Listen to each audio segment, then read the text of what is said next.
All right, well, I needed the intestinal fortitude here to wait these 15 or so minutes because literally my intestines weren't too good after a couple of slices of Joe and Pat's. But that's on me.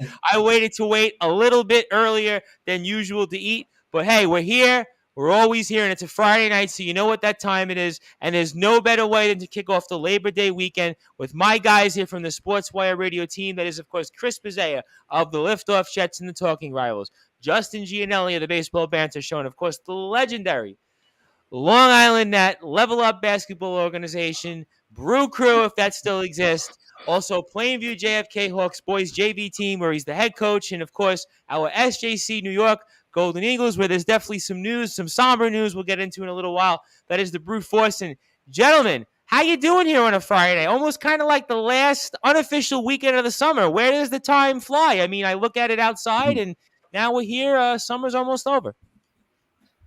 What's going on? It's crazy, but it is. It's almost time for football and basketball season, Tom. It's coming back. Hey, I'll tell you what. Football is about a week or so away from now. Actually, less than that. College football is in the thick of things. I was in Duffy's yesterday, and they had the signs for college football. And basketball, I'll definitely work in here in a little while as well, for sure. And guys, good to be with you. And we'll get to the Mets in a second, in a little while. So I'll have Rob Morosco on here at 10:30. He was at the game yesterday at Citi Field. But, I mean, what's going on with the Yankees here, Chris? You know, now I'm definitely pressing the panic button. I mean, the Brute Force would always tell me about confidence and panic buttons. But, I mean, last week I thought we were playing the A's. Yeah, right now, listen, I got no confidence in this team. Last week we were playing the A's. We felt kind of okay.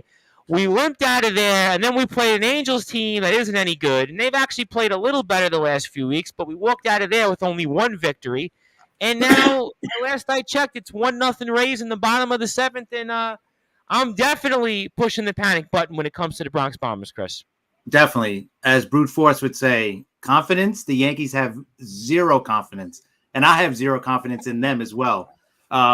Listen, they had a great opportunity to kind of bounce back on this road trip, playing Oakland, which is basically a AAA team at this point.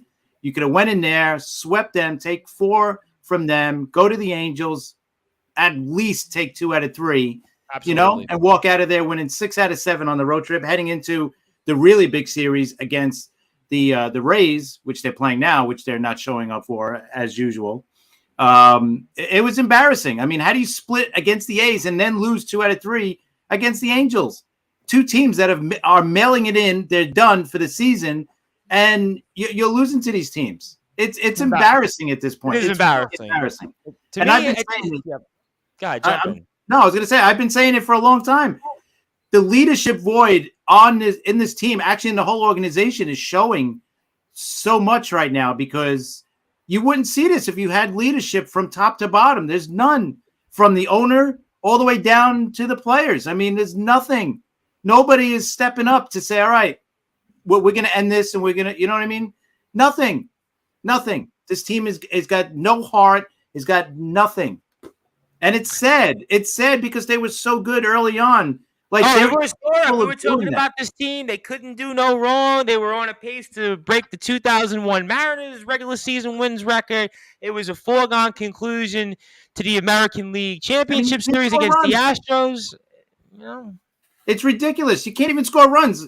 I mean, their pitching is starting to get back to normal. You know, like they're pitching well. It's the hitting and defense too. They're making errors now, which early on they weren't doing. And listen, even when they were hot and they were, you know, quote unquote, the best team in baseball at one point, I still didn't think they were going to get past the Astros. But at least I thought they would get to the ALCS. I don't even think they're getting to that point anymore.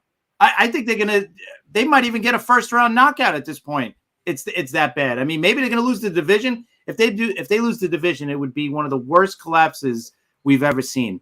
Oh, I think no question about it. I mean, this would be right up there. You think about the 78 Red Sox, the 95 Angels, the 2007 Mets, the 64 Phillies. I mean, There's a few other teams in between you could mention. I mean, the Giants in 93 were 10.5 up in August. I mean, this would definitely be really, really bad here. And shout out, as always, to my very dear friend, Mr. Anthony J. Finkel, of course, of DPH Property Maintenance Service. And Anthony asked the question, the $1 million question that a lot of people's minds are going to be. And I'll go to the brute force in a second, but I'll go to Justin because I want to spend a few minutes on him with the brute force because he's got the athletes and coaches perspective. But the question, obviously, that Anthony brings up on the stage, which is going to be a question a lot of people are going to be talking about for sure.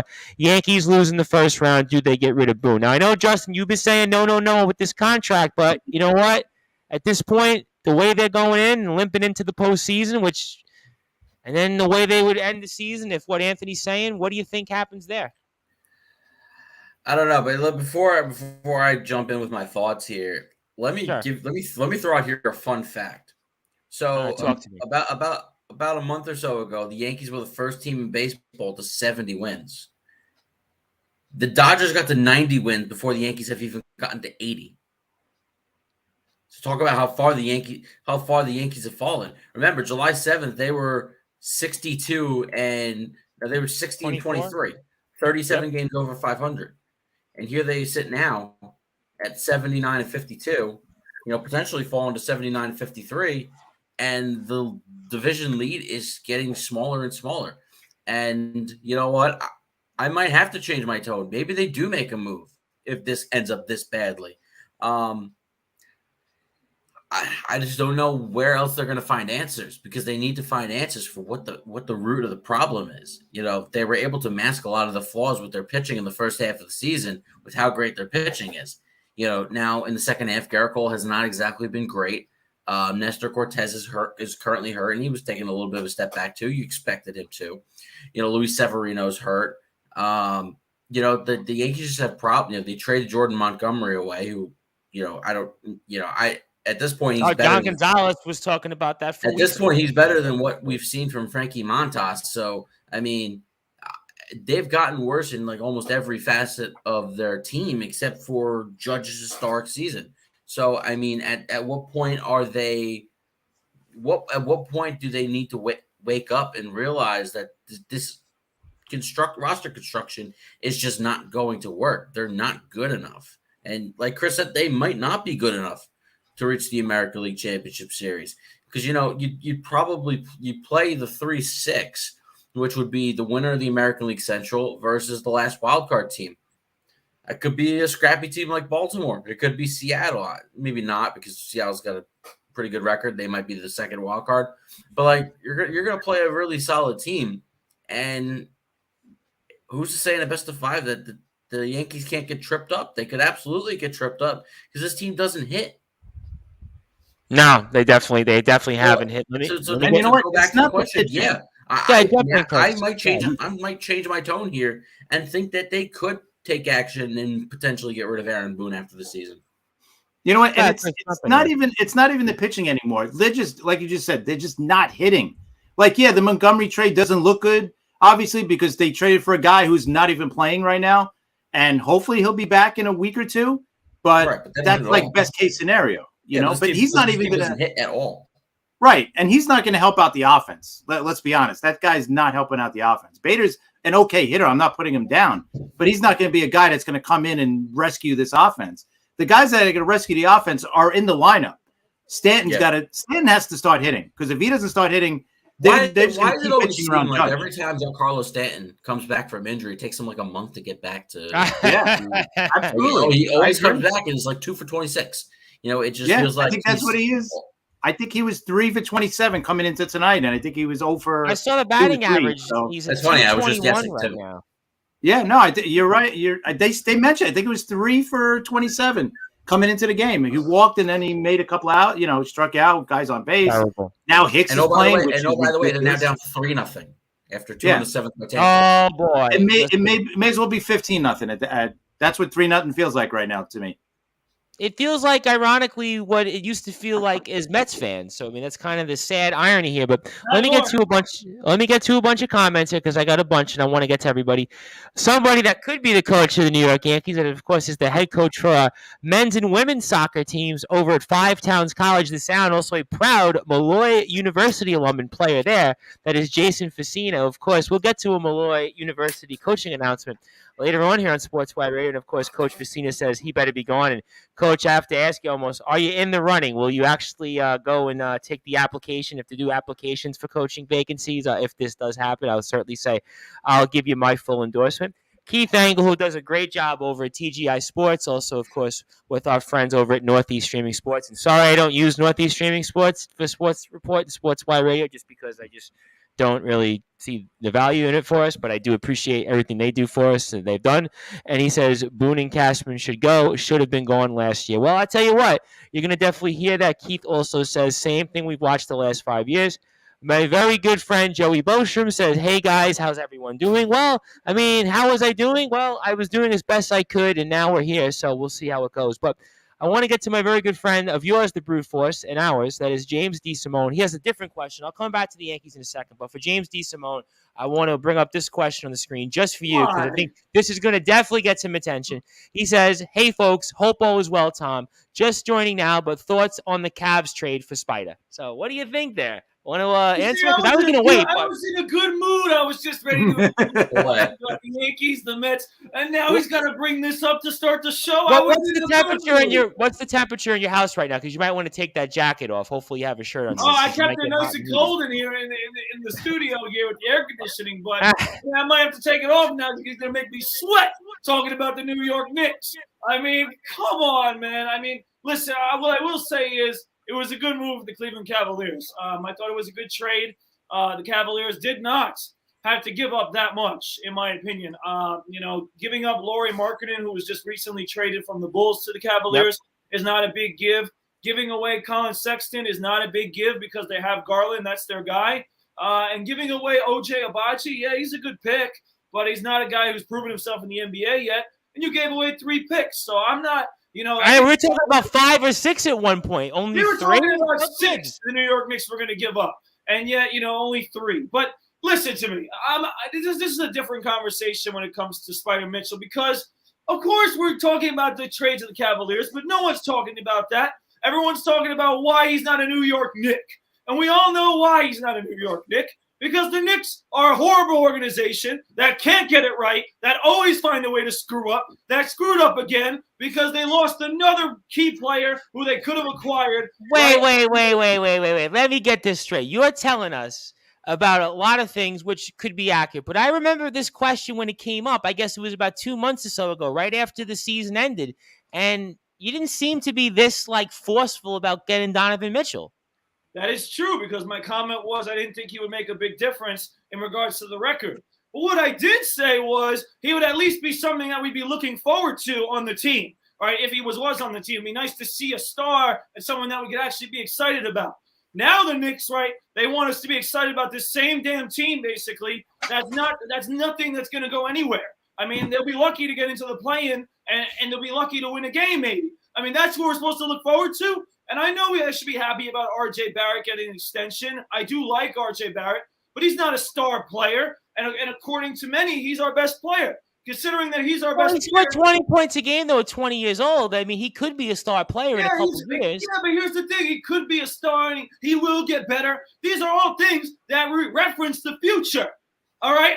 For 24 years of my existence, this team has been hot trash. They continue to be trash, and they're going absolutely nowhere with no direction and just making Knicks fans go nuts because what are we supposed to be excited about? Another team that's mediocre? Another team that's stuck in purgatory? I mean, this is what we are, right? And ultimately, at least Donovan Mitchell would have made more people want to turn and watch the team, maybe excited about the team. But now we haven't done that. Now, with all that being said, I do understand what the Knicks, what the Jazz were asking for. They were asking for Barrett. They were asking for Quickly. They were asking for Toppin.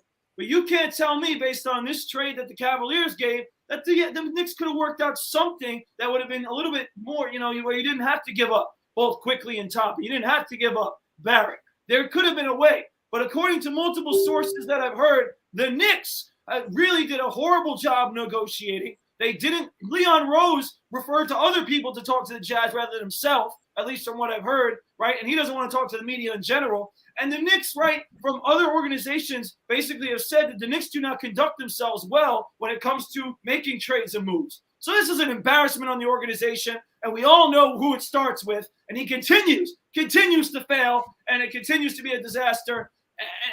I just can't. This team stinks, and they're going to be just bad again, mediocre, and I'm just going to have to suffer for another NBA season.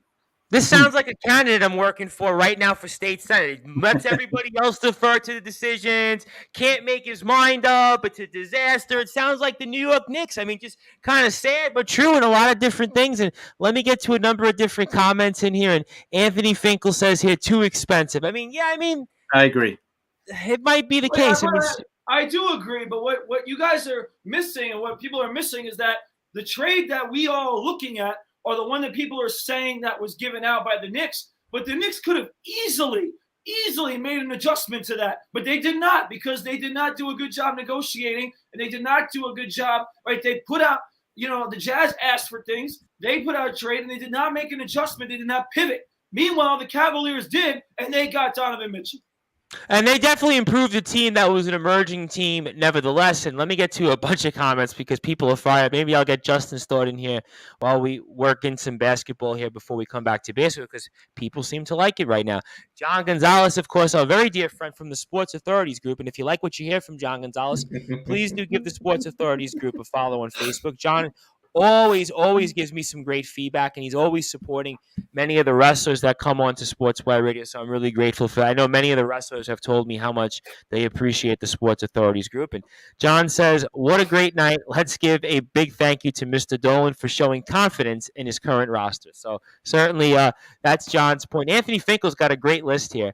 The almost Knicks team: LeBron 2010, 2018, Kyrie 2019, KD 2019, Giannis 2021, Mitchell 2022. And there goes the brute force. And James DeSimone kind of segues it. Brad, please take off the jacket after that response. Maybe that's what he's doing. Well, it could be because I'm sure it's going to be a certainly tenuous time for the brute force. But I mean, Justin, while we're here for a few minutes on the NBA before we come back to the struggling Yankees and the Mets in a little while as well, I mean, what did you make of the trade from an unbiased perspective? There's one thing I am certainly thankful for.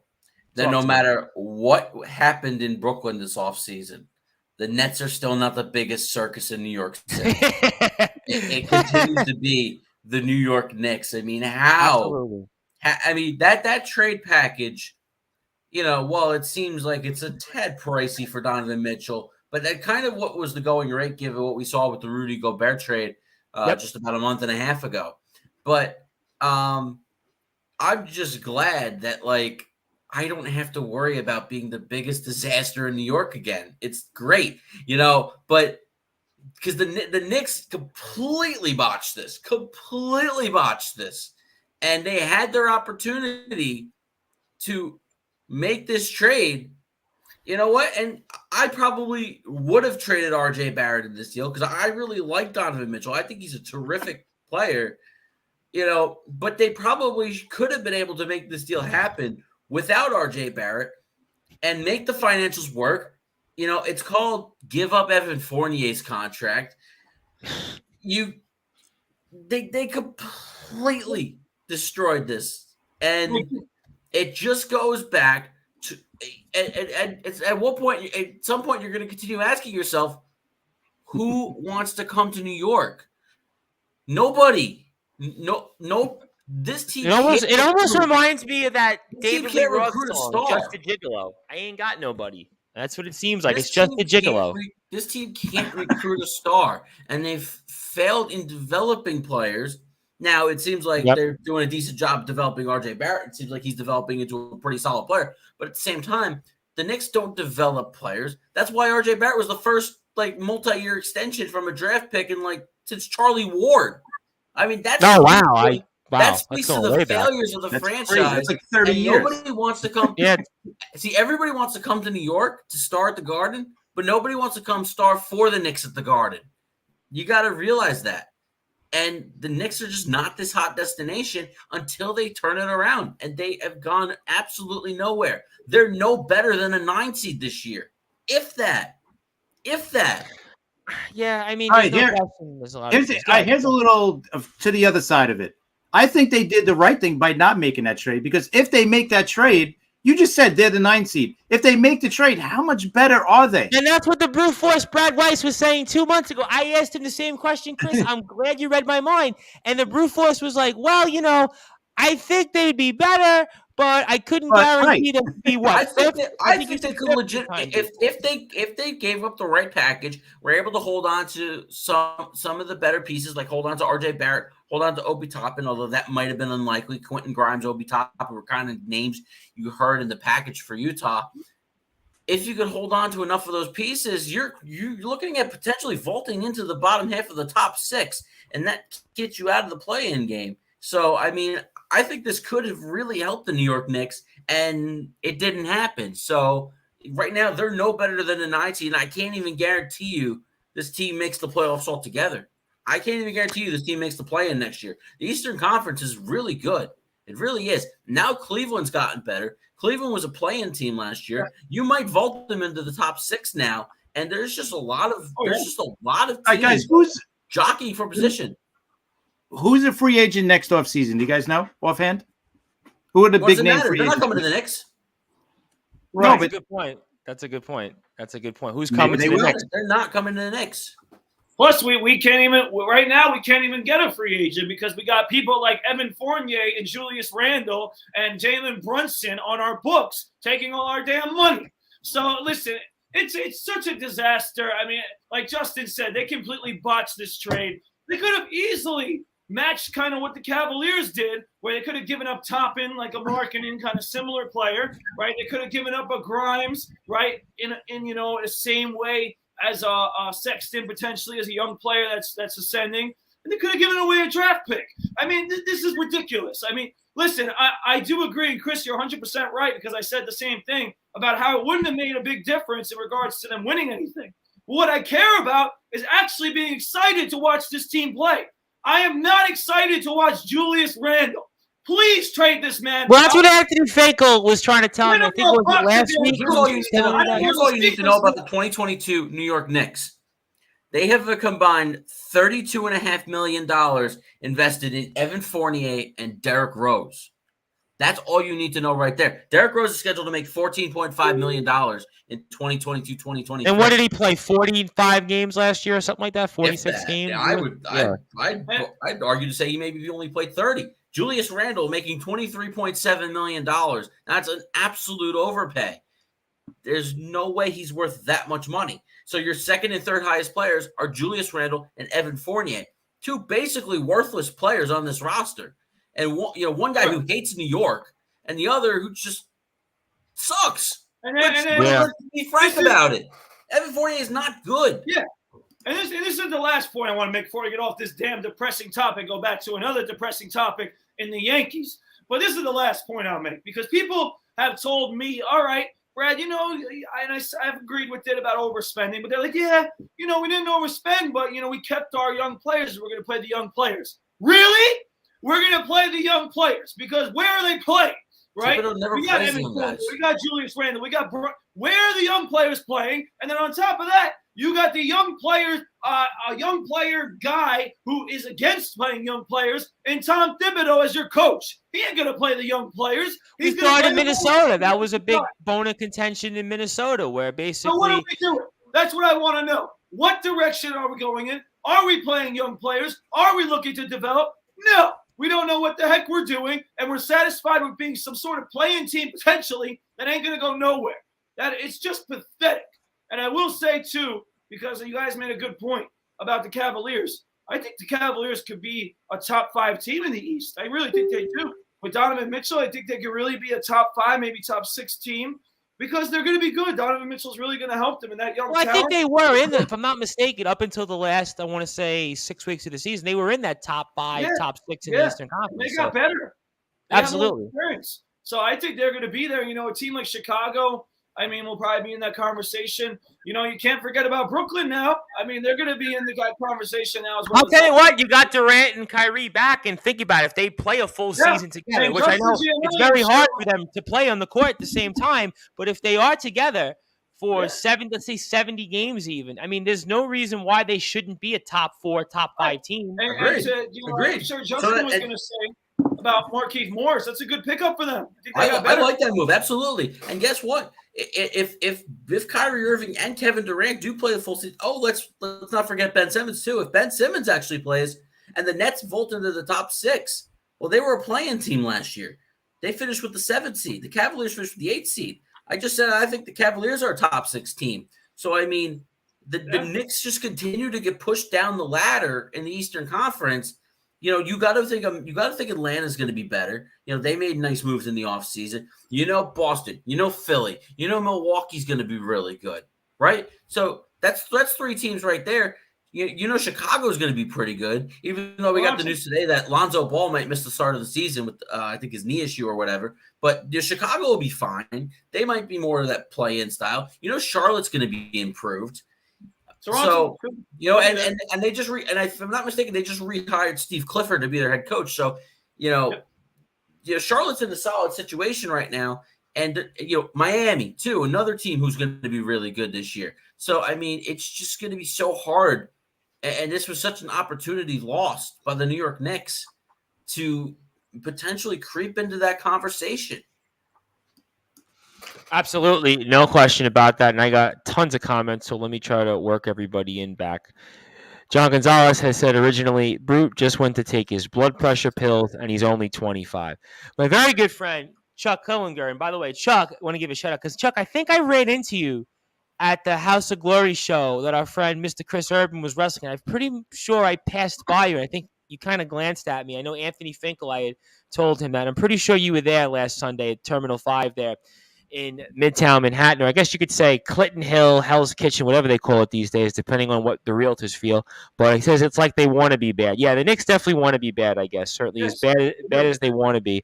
John Gonzalez says Utah wanted Julius Randle. Mr. Dolan said never under my watch. We also said, Brute, we have the Lions for 17 games. Happy your times are coming soon. We'll definitely get to that for sure. And Chuck says I was. Yeah, I did feel like I glanced over you because you were definitely standing. I want to say because I stood by almost where the bar was most of the time. I'm pretty sure I kind of looked back at you because I wound up speaking to Chris Urban for a couple of minutes, and I'm pretty sure I definitely saw you at some point. I know you didn't run into Finkel because he asked me about that. So definitely next time, hopefully I'm at the next show that I get a chance to speak with you. And he says, I saw you. Yeah, same here. I feel like I should have introduced myself. I know I saw you at the last show back in July, and I'll make sure if I'm there in a couple of weeks, hopefully, fingers crossed, right, that I'll be there and I make sure to say hello. So those are some important points there. And certainly we are speaking about all things related here to the world of professional sports with Justin Gianelli, the Brew Force, Brad Weiss, and Chris Bizet. And speaking of things here, we'll come back for a minute to the NBA and we'll do some of that. We'll also have Rob Morosco on here at 10:30 and going back to the Mets. But I do want to come back to the Brew Force, Brad Weiss, because, you know, we spoke about Aaron Boone with Justin. I spoke about it with Chris. And I do want to get your perspective on it, Brad, because, again, you have been a player. You've been through the coaching change with Kevin Spann to Mike McSloy. You're a coach yourself, so you kind of have that kind of dual perspective on it. And there was a situation where a team changed managers very late in the season. It was the 2008, I believe, Milwaukee Brewers. The 2008 or 2009 Milwaukee Brewers, and it was, I believe it was Ned Yost for Dale Swaim. Dale Swaim became the manager and replaced Ned Yost. It was one of those years, and they wound up still making the postseason, but they kind of fell really hard in the second half, not to the degree that the Yankees have. But I want to ask you, Brad, as obviously somebody that's a coach and a player and has done both at a very recent level, do you make a change right now with an Aaron Boone? Do you wait after the season? I mean, what do you do right now? Because I got to feel like you know it from both ends. And walk me through, like, what do? Do you pull the trigger now? Let's say the Yankees get swept, God forbid. Do you all of a sudden say, you know what, we got to do something drastic? Or Do you let this play it out? Because Chris made the point. Like, I don't even know if they're going to win the division right now. I mean, I think they'll make the playoffs because they're still too far ahead, games over 500. But this is embarrassing. And I mean, something has to happen. I mean, what would you feel as a player right now about a coaching change? And do you think they will make a coaching change? Because you've been through both, obviously, at SJC. Yeah, I'll start as a player right now. It definitely seems to me like, I know we could talk about what, we already talked about what the Yankees' struggles are. But when you're in a situation like this where, the team is clearly going in the wrong direction, and, it's almost like a situation where the team should be doing better. They're not doing better. They kind of like exploded from the start and now kind of free-falled a little bit. There's always that thing that some people will say that, the team needs a new voice in the locker room. The Yankees might be one of those teams that need a new voice, but I will say, as much as, we've talked about this before, and many Yankee fans will say it, that Aaron Boone should have been gone already. But he's still there. They gave him a new contract. And, because of all that, you got to at least give him the chance to play out this season. But there's no doubt in anyone's mind, and if Brian Cashman has doubt about this, like the guy said earlier, I forgot who said it, he's got to be gone too. Because if Aaron Keith Angle mentioned it. Because if Aaron Boone does not get the Yankees to at least the ALCS, but they really need to get to the World Series, but at least the ALCS, he has to be gone, and he has to be gone literally the night of, because this team, considering the way they started, considering the talent on this team, whether they're performing or not, right? The coaching staff also is held accountable for players' performance as well, because, what happened to a guy like Gleyber Torres? He was on fire. All of a sudden, he's falling apart. What happened to Anthony Rizzo? He was hitting home runs. All of a sudden, he's not, right? I mean, you got Aaron Judge having a miracle season, but you can't. The rest of the lineup, like Chris pointed out, I mean, I'm looking at it like I see Stanton during the game, 221. I mean, Stanton's a 59 home run guy. I know we saw a little bit of it. Like, I think we saw a glimpse from the Yankees of small ball trying to manufacture runs. But that's not their game, right? But the thing is that their game, which has been hitting home runs and hitting the ball hard, has not been successful. So whose fault is that as a manager for not making an adjustment earlier in the season, knowing that maybe you need to play both ways to be the ultimate best team that you could be? If you play one way and you don't have success with it at some point, it's hard to be a one-way team. And that's what the Yankees have kind of been. And now that they can't go to it, they're struggling. So I do think that the manager has to be held accountable for this. And considering that Aaron Boone's kind of gotten strike one and strike two already, it's got to be time for strike three. This team was the best team in baseball by far early. Yeah, Justin said 60 and 23, right? So we think about it, right? Yeah. 79 and 52. July 7th, they were 60 and 23 on the season. They were 37 games over 500. And now they're down 6-0 because the Rays have 3 in the 8th. So you can pretty much forget about tonight's game. They're going to fall to 79 and 53. They're going to be 5 games up in the American League East, and they'll fall into 26 games over 500. They've played very bad baseball. And here's another gripe that I have with the New York Yankees here. All right, so all season long, people have been clamoring for calling up Oswald Peraza, right? They finally do it today. What's his nice reward? A seat on the bench. I knew that. Why is he not starting at shortstop? Why do we need to say? Why do we need to see another game of Isaiah Kiner-Falefa? He's horrendous. They advertise him as a really good defensive player, and he hasn't even been that great defensively. Wasn't he supposed to? Yeah, wasn't that supposed to? He's a little better with his bat, actually. Despite a 262 average, he can't hit. He's not good enough. He's got no power. He's got 1 home run. Yeah, 1 home run. In this day and age. Right. Exactly.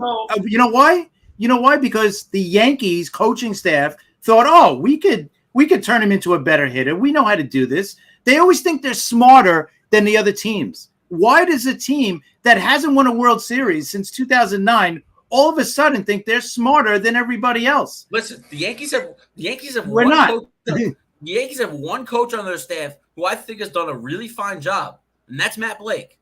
I think he's done a fine job with the pitching staff overall.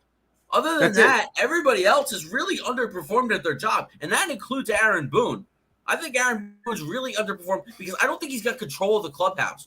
because No, this he season's spiraling out of control. Yeah, and I think the like fan base turnaround. itself, right? And I think the fan base itself, for a long time, has really had a polarized relationship with Aaron Boone. I mean, we've heard it from And the Pinstripe Chronicles guys. Well, jump in, Brad, for me. yeah, Jump I in. just wanted to finish my point. And the point of all that is really, listen, we talked about it early in the season how we weren't talking about Aaron Boone because he was being distracted by the way the team was performing and the way that they were winning games at a high rate.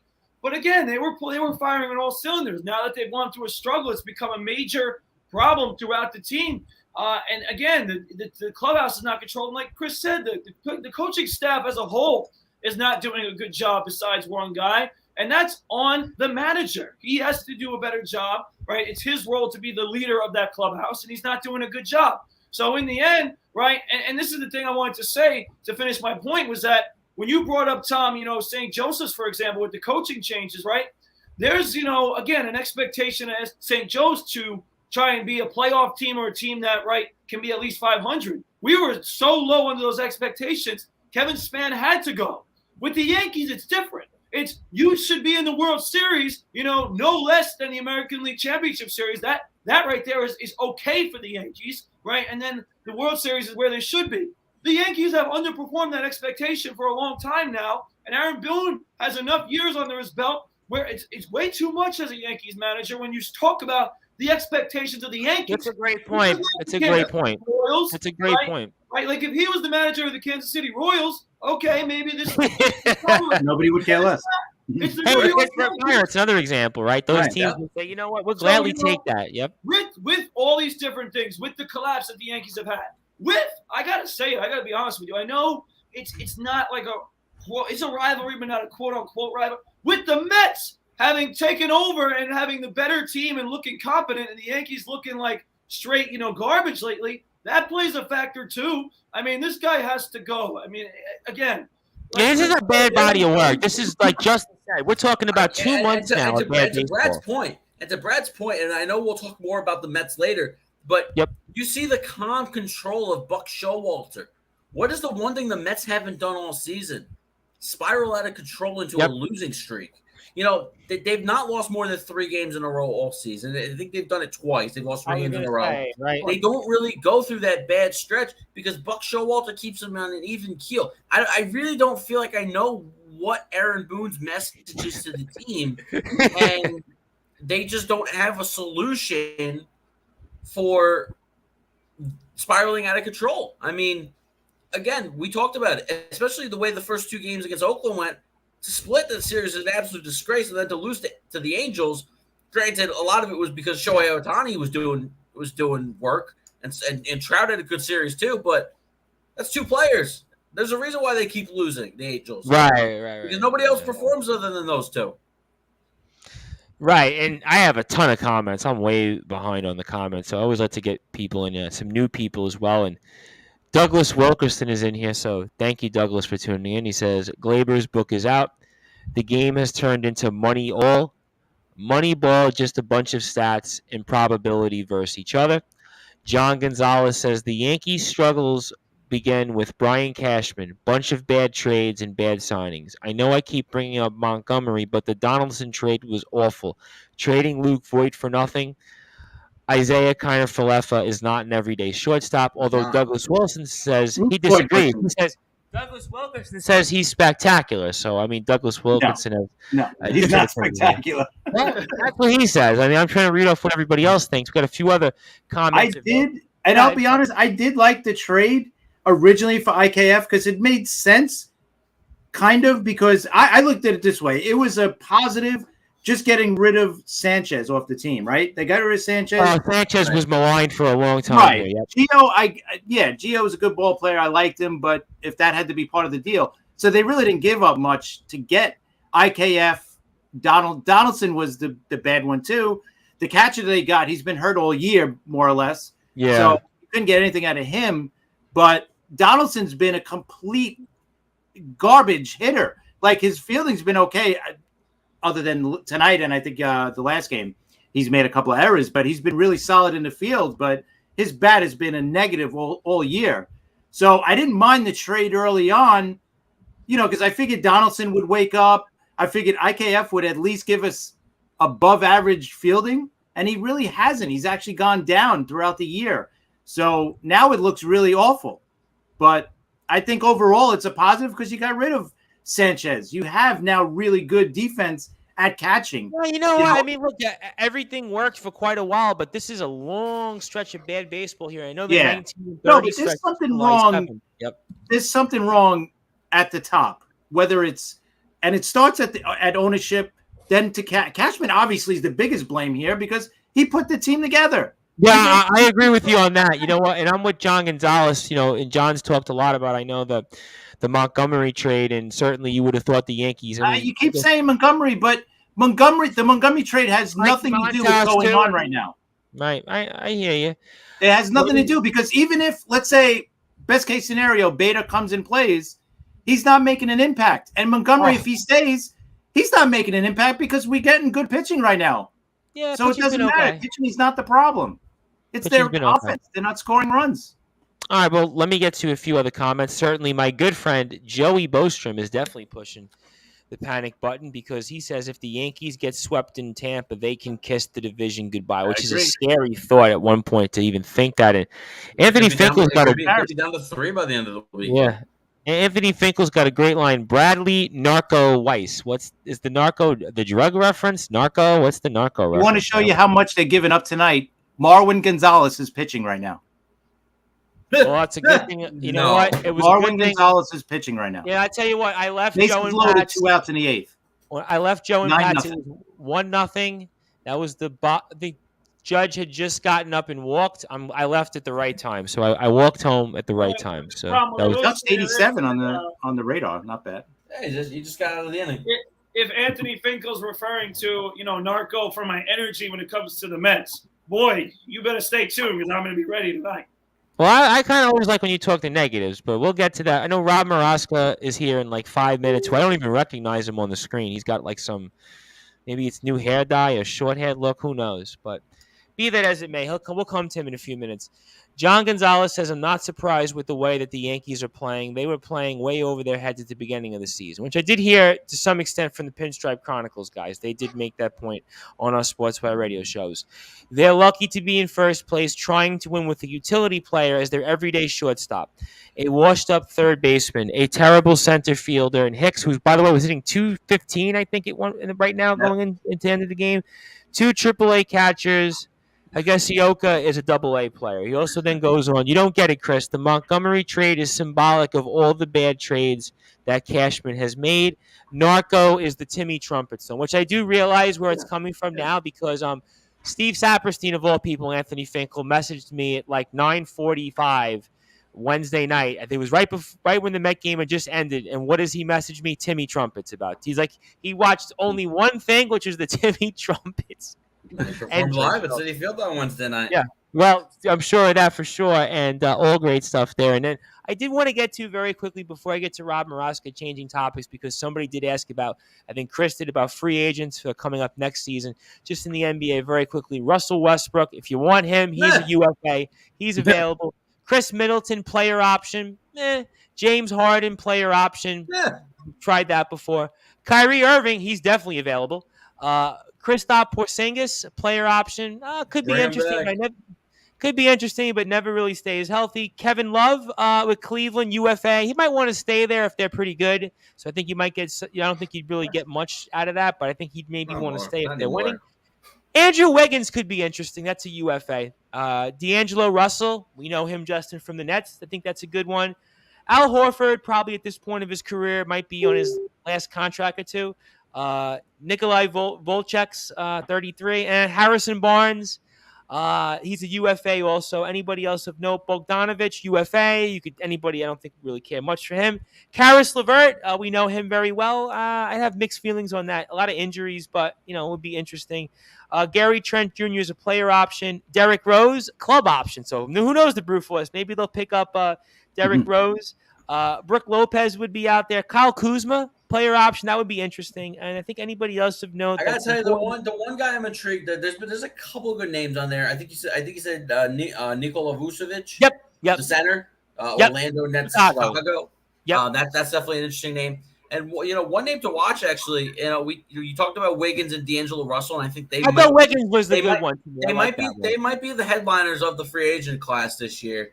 As I don't know that Middleton gets free. I think Middleton ends up staying, and I think Kyrie will get the attention. I think there's too much. I think there's too much uncertainty with Kyrie Irving. I just think we don't know anything, so I can't really put his name in that sentence.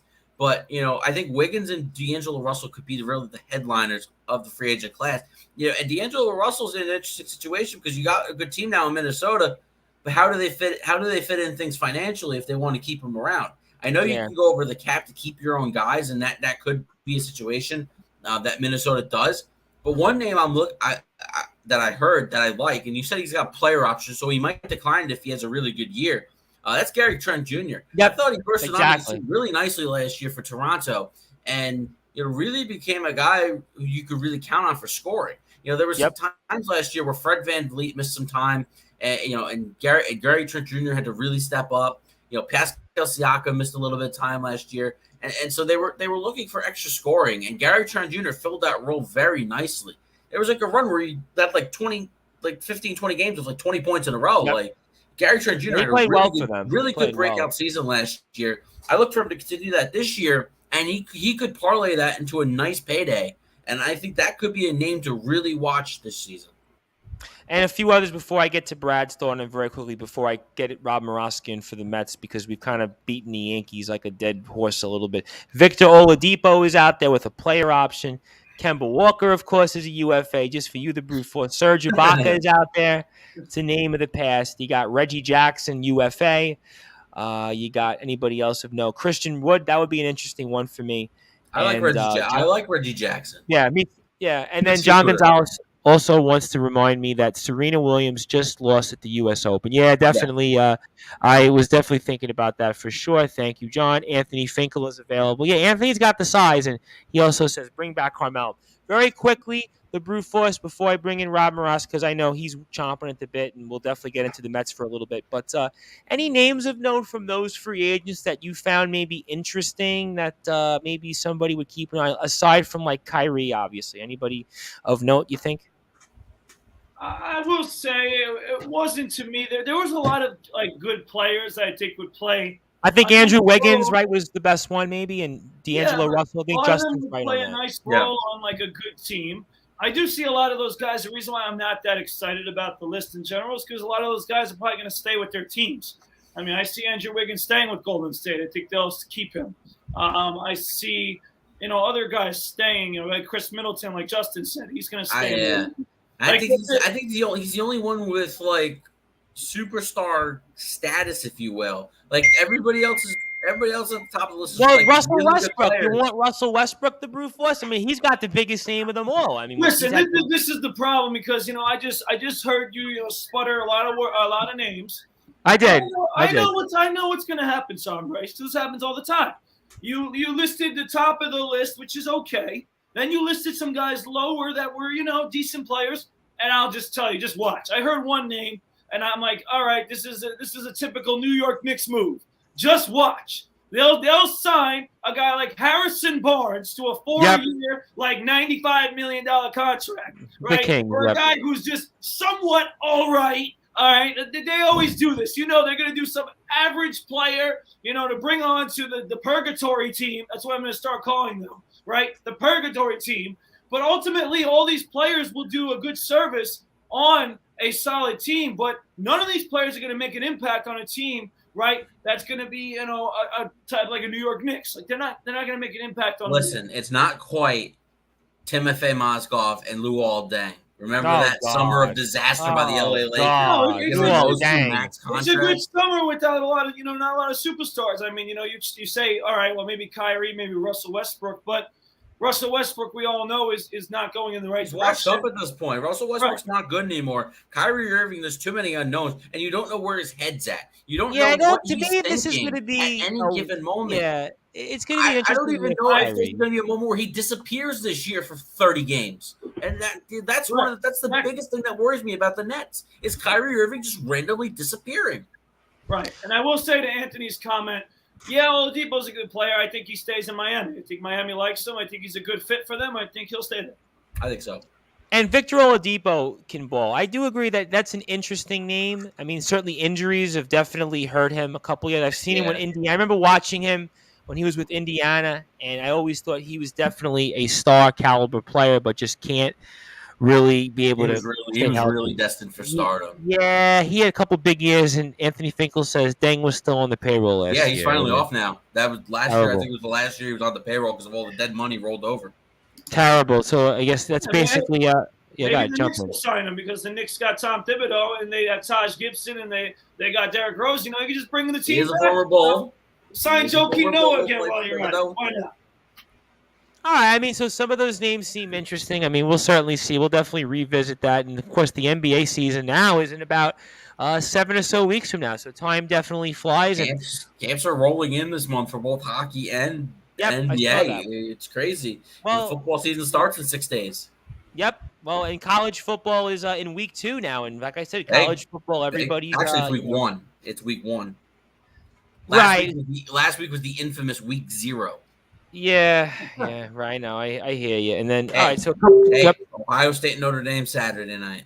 I definitely, you know what? There'll definitely be a good crowd for sure tomorrow. I'll definitely be watching some college football before I do some wrestling coverage and before I get to Rob Ross, because I know that he's waiting.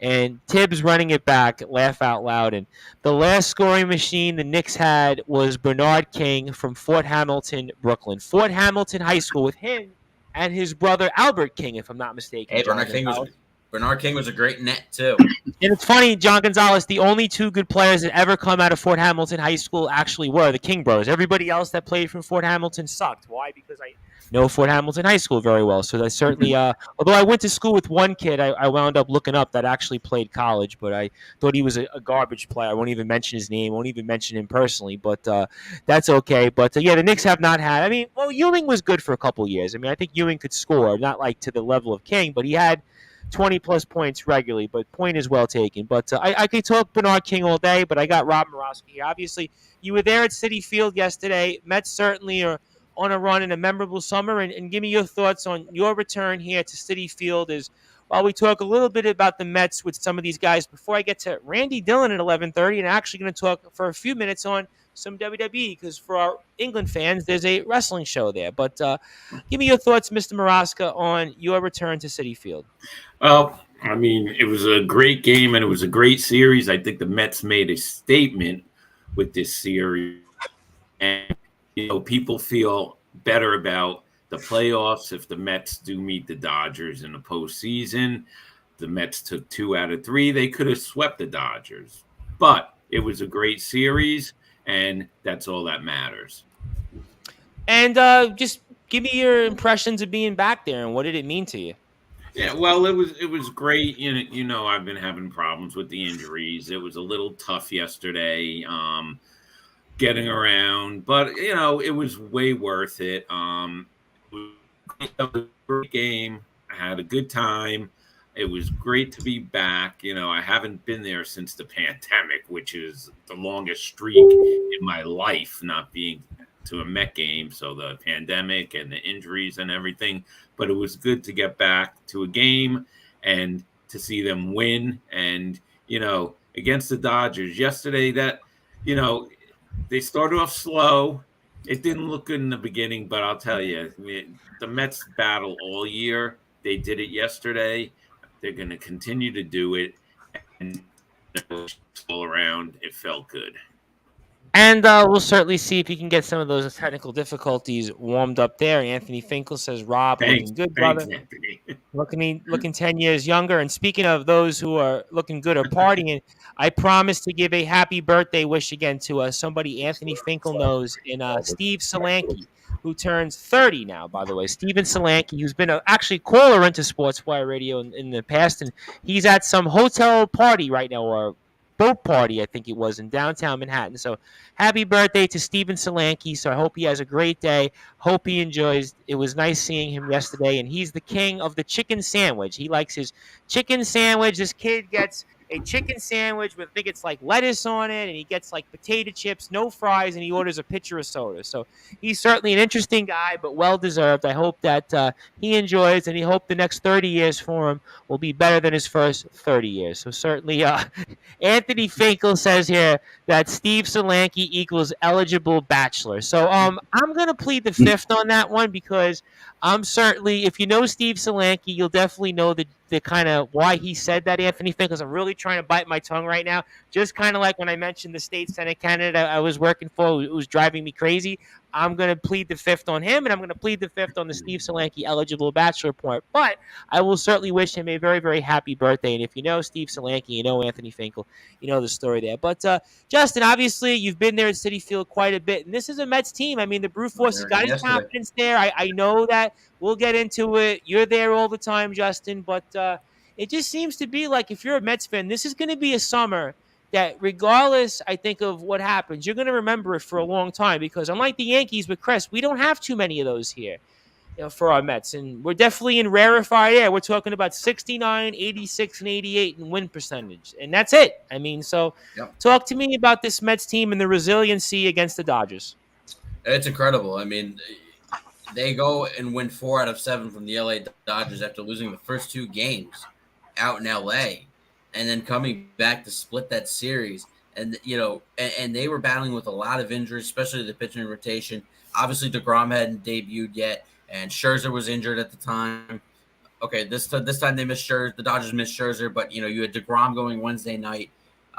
It just shows you why the Mets can make a deep run into October, because of nights like Wednesday.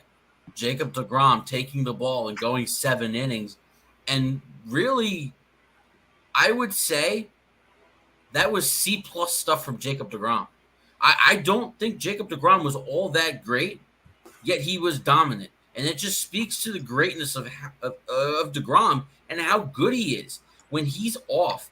And it was a clear plan. More curveballs and changeups against a team that's good against hitting fastballs and sliders, and he adjusted to that game plan well and kept the Dodgers off balance. Remember, he only allowed 3 hits. He only allowed the 1 run in the game. I think it was a Thompson home run or something like that. I think it was a solo home run. Trace Thompson, yep. Clay's brother. Trace Thompson. I believe that was who hit it.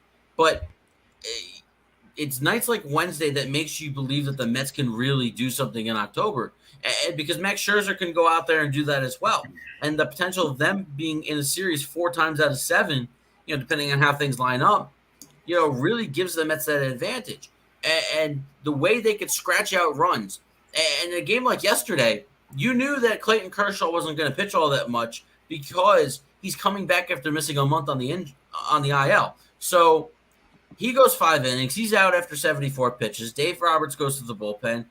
He brings in Chris Martin, who's been fantastic for the Dodgers since coming over from the Cubs. Gives up 2 runs, and then the Mets continue to scratch out.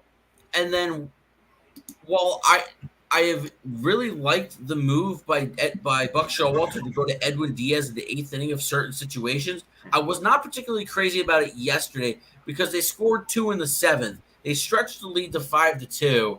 And I said, and I saw at the very end they were getting Seth Lugo up. And I was like, maybe they should go to Lugo here. But he stuck with Diaz, and Diaz got out of it because, Diaz gives up 2 very long fly balls to, I believe it was Max Muncy and Justin Turner. Yep. And both balls I thought off the crack of the bat were gone. And they would have been game-tying home runs. And, you had to breathe a sigh of relief there. But, so Edwin Diaz gets out of it. And then you get a clean 9th from Adam Ottavino. And you know what?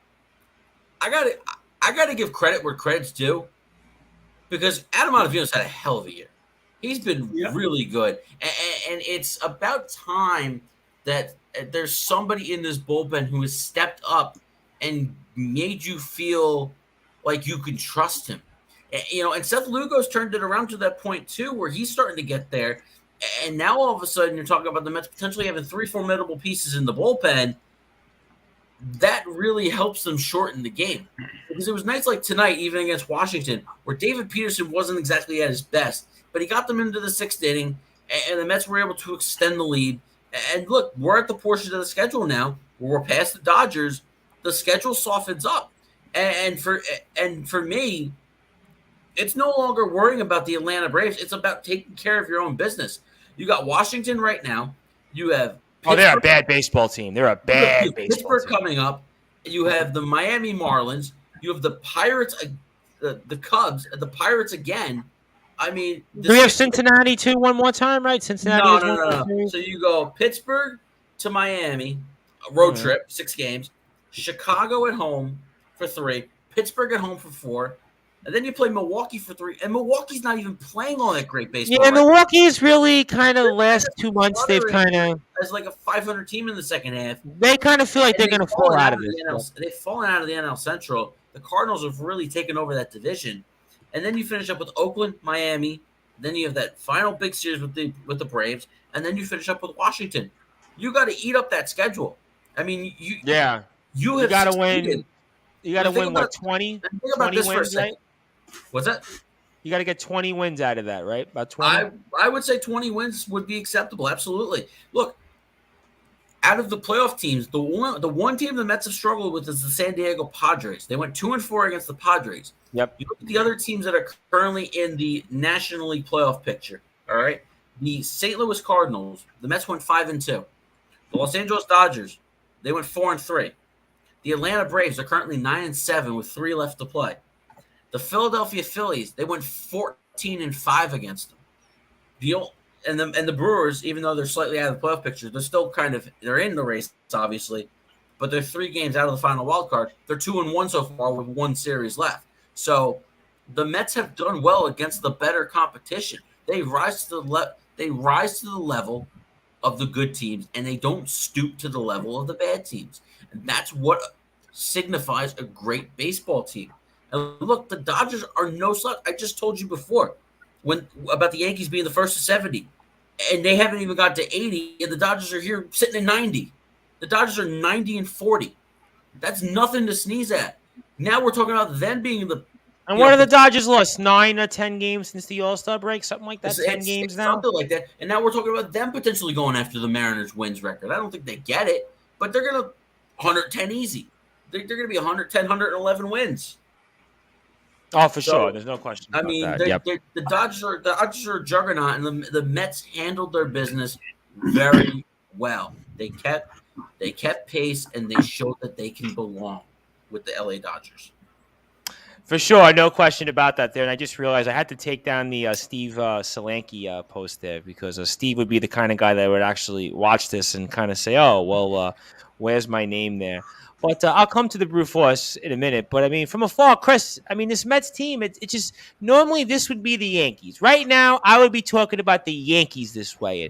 And the Mets finding ways to win would be like the Yankees finding ways to win and the manager and everything from top to bottom. But yet, it is the tables have turned for the first time in a long time. Maybe 2015, you could say, when the Mets made the World Series, but didn't really feel like the Mets and Yankees were on this level. Both teams did make the postseason. 2016, Mets were better than the Yankees, but this is the first time you could really say in a long time. But this is like the Mets are like they've owned the second half, and for a little while here, they've owned the town. I wouldn't still say all time they'll ever run the town because the Yankees are the Yankees, and in sports, the Yankees are the Yankees. To me, the Yankees are basically like wrestling's WWE and other things of note. But, I mean, how do you explain it from afar, Chris, with the Mets? Well, I think if you want to go simple, it's basically all the moves that the Mets made this offseason have worked out, and just about all the moves that the Yankees made didn't work out. Whether it's the manager, just look at the manager hires, right? Boone coming back was a mistake. The Mets hiring Showalter was the right move. Then you get to all the additions that they made. They have all worked out for the Mets. And for the Yankees, they have not worked out, right? They brought back Gallo, who was garbage. They made the trade. We went into it already with IKF and Donaldson. That didn't work out. I mean, the Montas deal, not working out so good. I could go down the line. Every move that they've made. We talked about the Donaldson trade, right? Also in between that as well with all those players. And then involved. You add in, not that it's an excuse, but on top of all the bad moves, now you add in all the injuries that they've had this year. Yep. Like half their bullpen Rizzo, totally decimated. So Rizzo now back injury. Who knows now? He has an opt out. I don't know if he's going to opt out now. If he's got a bad back, is he going to opt out of making 2 years, $32 million? You know, he probably still opts out because he's probably going to beat that. But I think that's where you got to look at it. And for me, not that he's going to go, but I know everybody wants Cashman to get fired or not brought back because I think he's a free agent after this year. He's probably going to get brought back. They're not going to let him go. And they should, because they need a change up top. Because until you get a change up top, you're going to have the same thing every single season. And that's what we've had. Cashman gets a lot of credit for what he's done, right? Winning team since 1993 or 4 or whatever it's been. Not all him, obviously. But, yeah, the Yankees have been a winning team since then.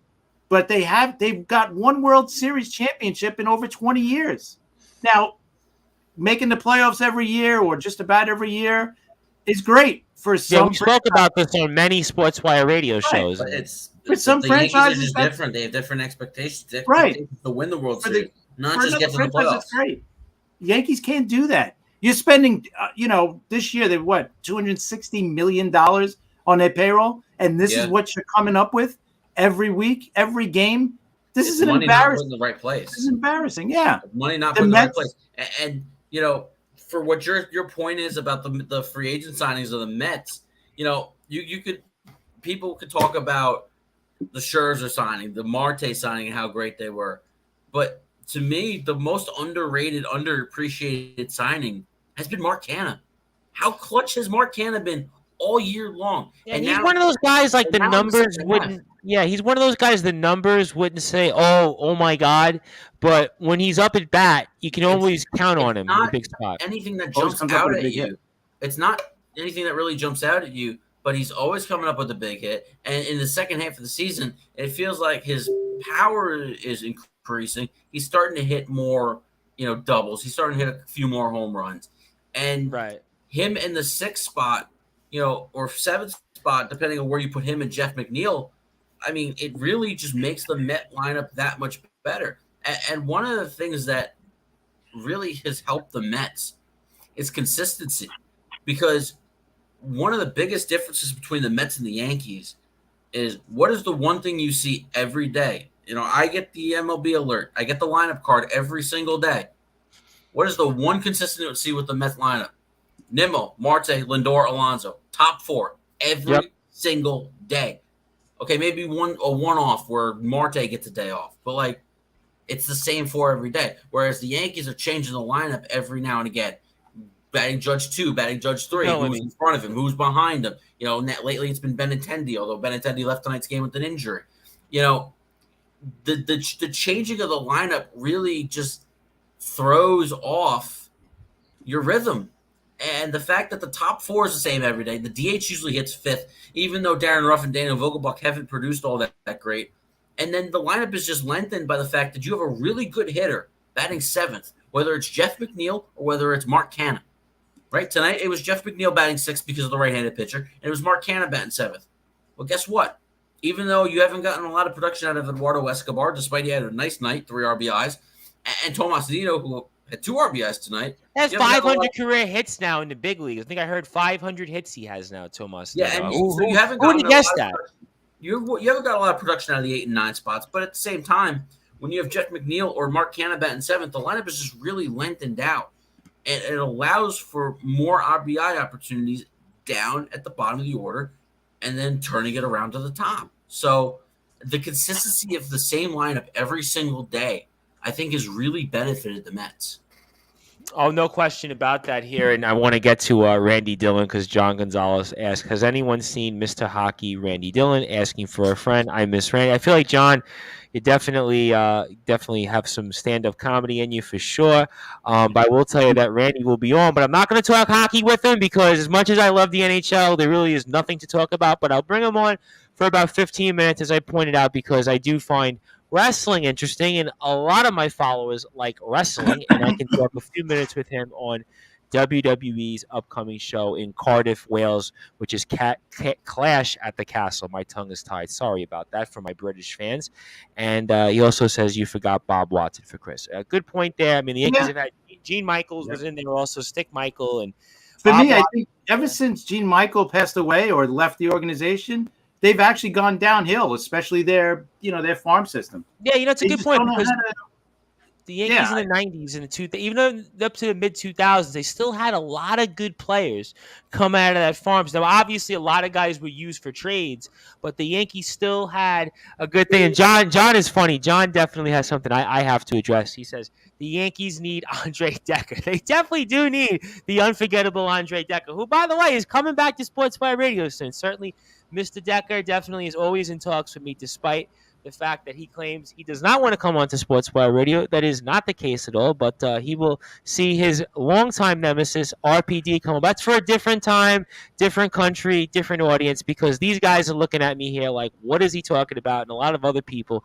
don't know what the hell I'm talking about. But the Brew Force, Brad Weiss, I know something you want to talk about, and that is this whole word called confidence with the New York Mets. And, I know you've been on some winning teams. You were on that St. Joe's team that did get on to the run into the Skyline playoffs. But, I mean, I don't really know how to explain it. I mean, Justin made some great points, actually. Mets really haven't had many losing streaks. Three streaks of three losses in a row. They've been resilient. They've been able to find ways to win, even against teams that are in their column, with the exception of the San Diego Padres, and I would also point out the Houston Astros. Other than that, everybody else, the Mets have pretty much held their own, and I think that's a credit, obviously, to the team and the manager. And, I mean, you're going to talk about confidence, but, I mean, is there a difference to Brew Force in the managers? Because I heard Chris talk about Aaron Boone versus Buck Showalter. I think Justin alluded to it. And is it really that much of a difference, you think, the Brew Force, and the fact that you have a manager that all of a sudden gives the team that kind of stability and maybe that presence to play as well as the Mets have? I mean, walk me through that again as somebody that's been on a team that's won, got into the postseason, and also as a coach in your own right now. Yeah, well, first of all, I kind of want to say to Tom Bryce, in a way, I told you so. I told you, and I've been telling you all season, that the word is right there. All right, it's confidence. All right, and it continues to be right week after week. All right, when Tom was pressing the panic button earlier, the Braves are still right there, though. The Braves could still overtake. Oh, I know. I'll get to them in a second. You don't have to worry. I'll get to them. Okay, because they won tonight, by the way. They did win. What I will say is this, though. The one thing that I've been saying all year, even when, we weren't on any winning streaks, is that the Mets were winning series after series after series. And everybody was like, oh, well, but they're not on a big winning streak like the Braves. And I said to you, and the word that you keep using is the right word, consistency. The Mets have been consistent all year. They haven't fallen off, right? They haven't gotten too low. And, they certainly haven't gotten too high. They've been, consistent all year long. And that's why, Tom Bryce, we can proudly say, when you were talking about, maybe since 2015, I don't think that team was 85-48. This is a special. I don't remember a Met team in my lifetime 85-48 because myself, you, and Justin, I don't think we've had one, right? Right, Justin? Tonight going 37 games over 500 for the first time since 1988. This is the first time they've been 37 over. Not in my lifetime. So this is the best Mets team I've ever seen for my lifetime. So this is a special group. This is a confident group. And to answer your question directly, Tom Bryce, there is a big – I'll get to that in a second, John Gonzalez. All right? But there is a big difference, all right, between Buck Showalter and Aaron Boone. All right, tell me why. And I'll tell you one reason why that's not – it's kind of like a, cliche answer, but just watch the handshakes at the end of the game. There's a big difference when the Mets win and when the Yankees win. When the Yankees win, they kind of just give Aaron Boone a casual high five. Have you seen what Starling Marte does when he gets Buck Showalter into the game? Have you seen the way the players react to Buck Showalter after a win? They love this guy. You could tell. They love this guy. They love what he's about. He's all about the little things, right? And he talks about it, and the players respect that. He's also a leader of men. You could tell. He holds the players accountable. Even when they're at their highest peak, right? He's still picking on the little things that they did wrong, right? That's a good manager and a good coach.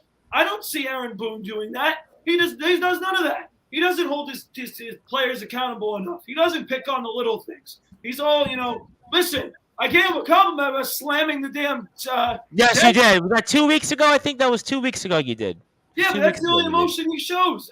And again, that wasn't really exactly great emotion. I liked it at the time because it was some emotion, right? But he doesn't do enough of it. Where Buck Showalter, right, even though he's, very much, sarcastic when it comes to him talking to the media and stuff, he's also, when it comes to his players, very serious, very understanding, very direct with his answers, right? And the players respect that. You could just all right, but let me ask you a follow-up question, because I agree with you on a lot of these things to an extent, but you can talk about this in a different way because, on paper, you would think, though, that Aaron Boone could be that leader, right? Because Aaron Boone is also a recent player, right? He's a player that had a lot of success, right?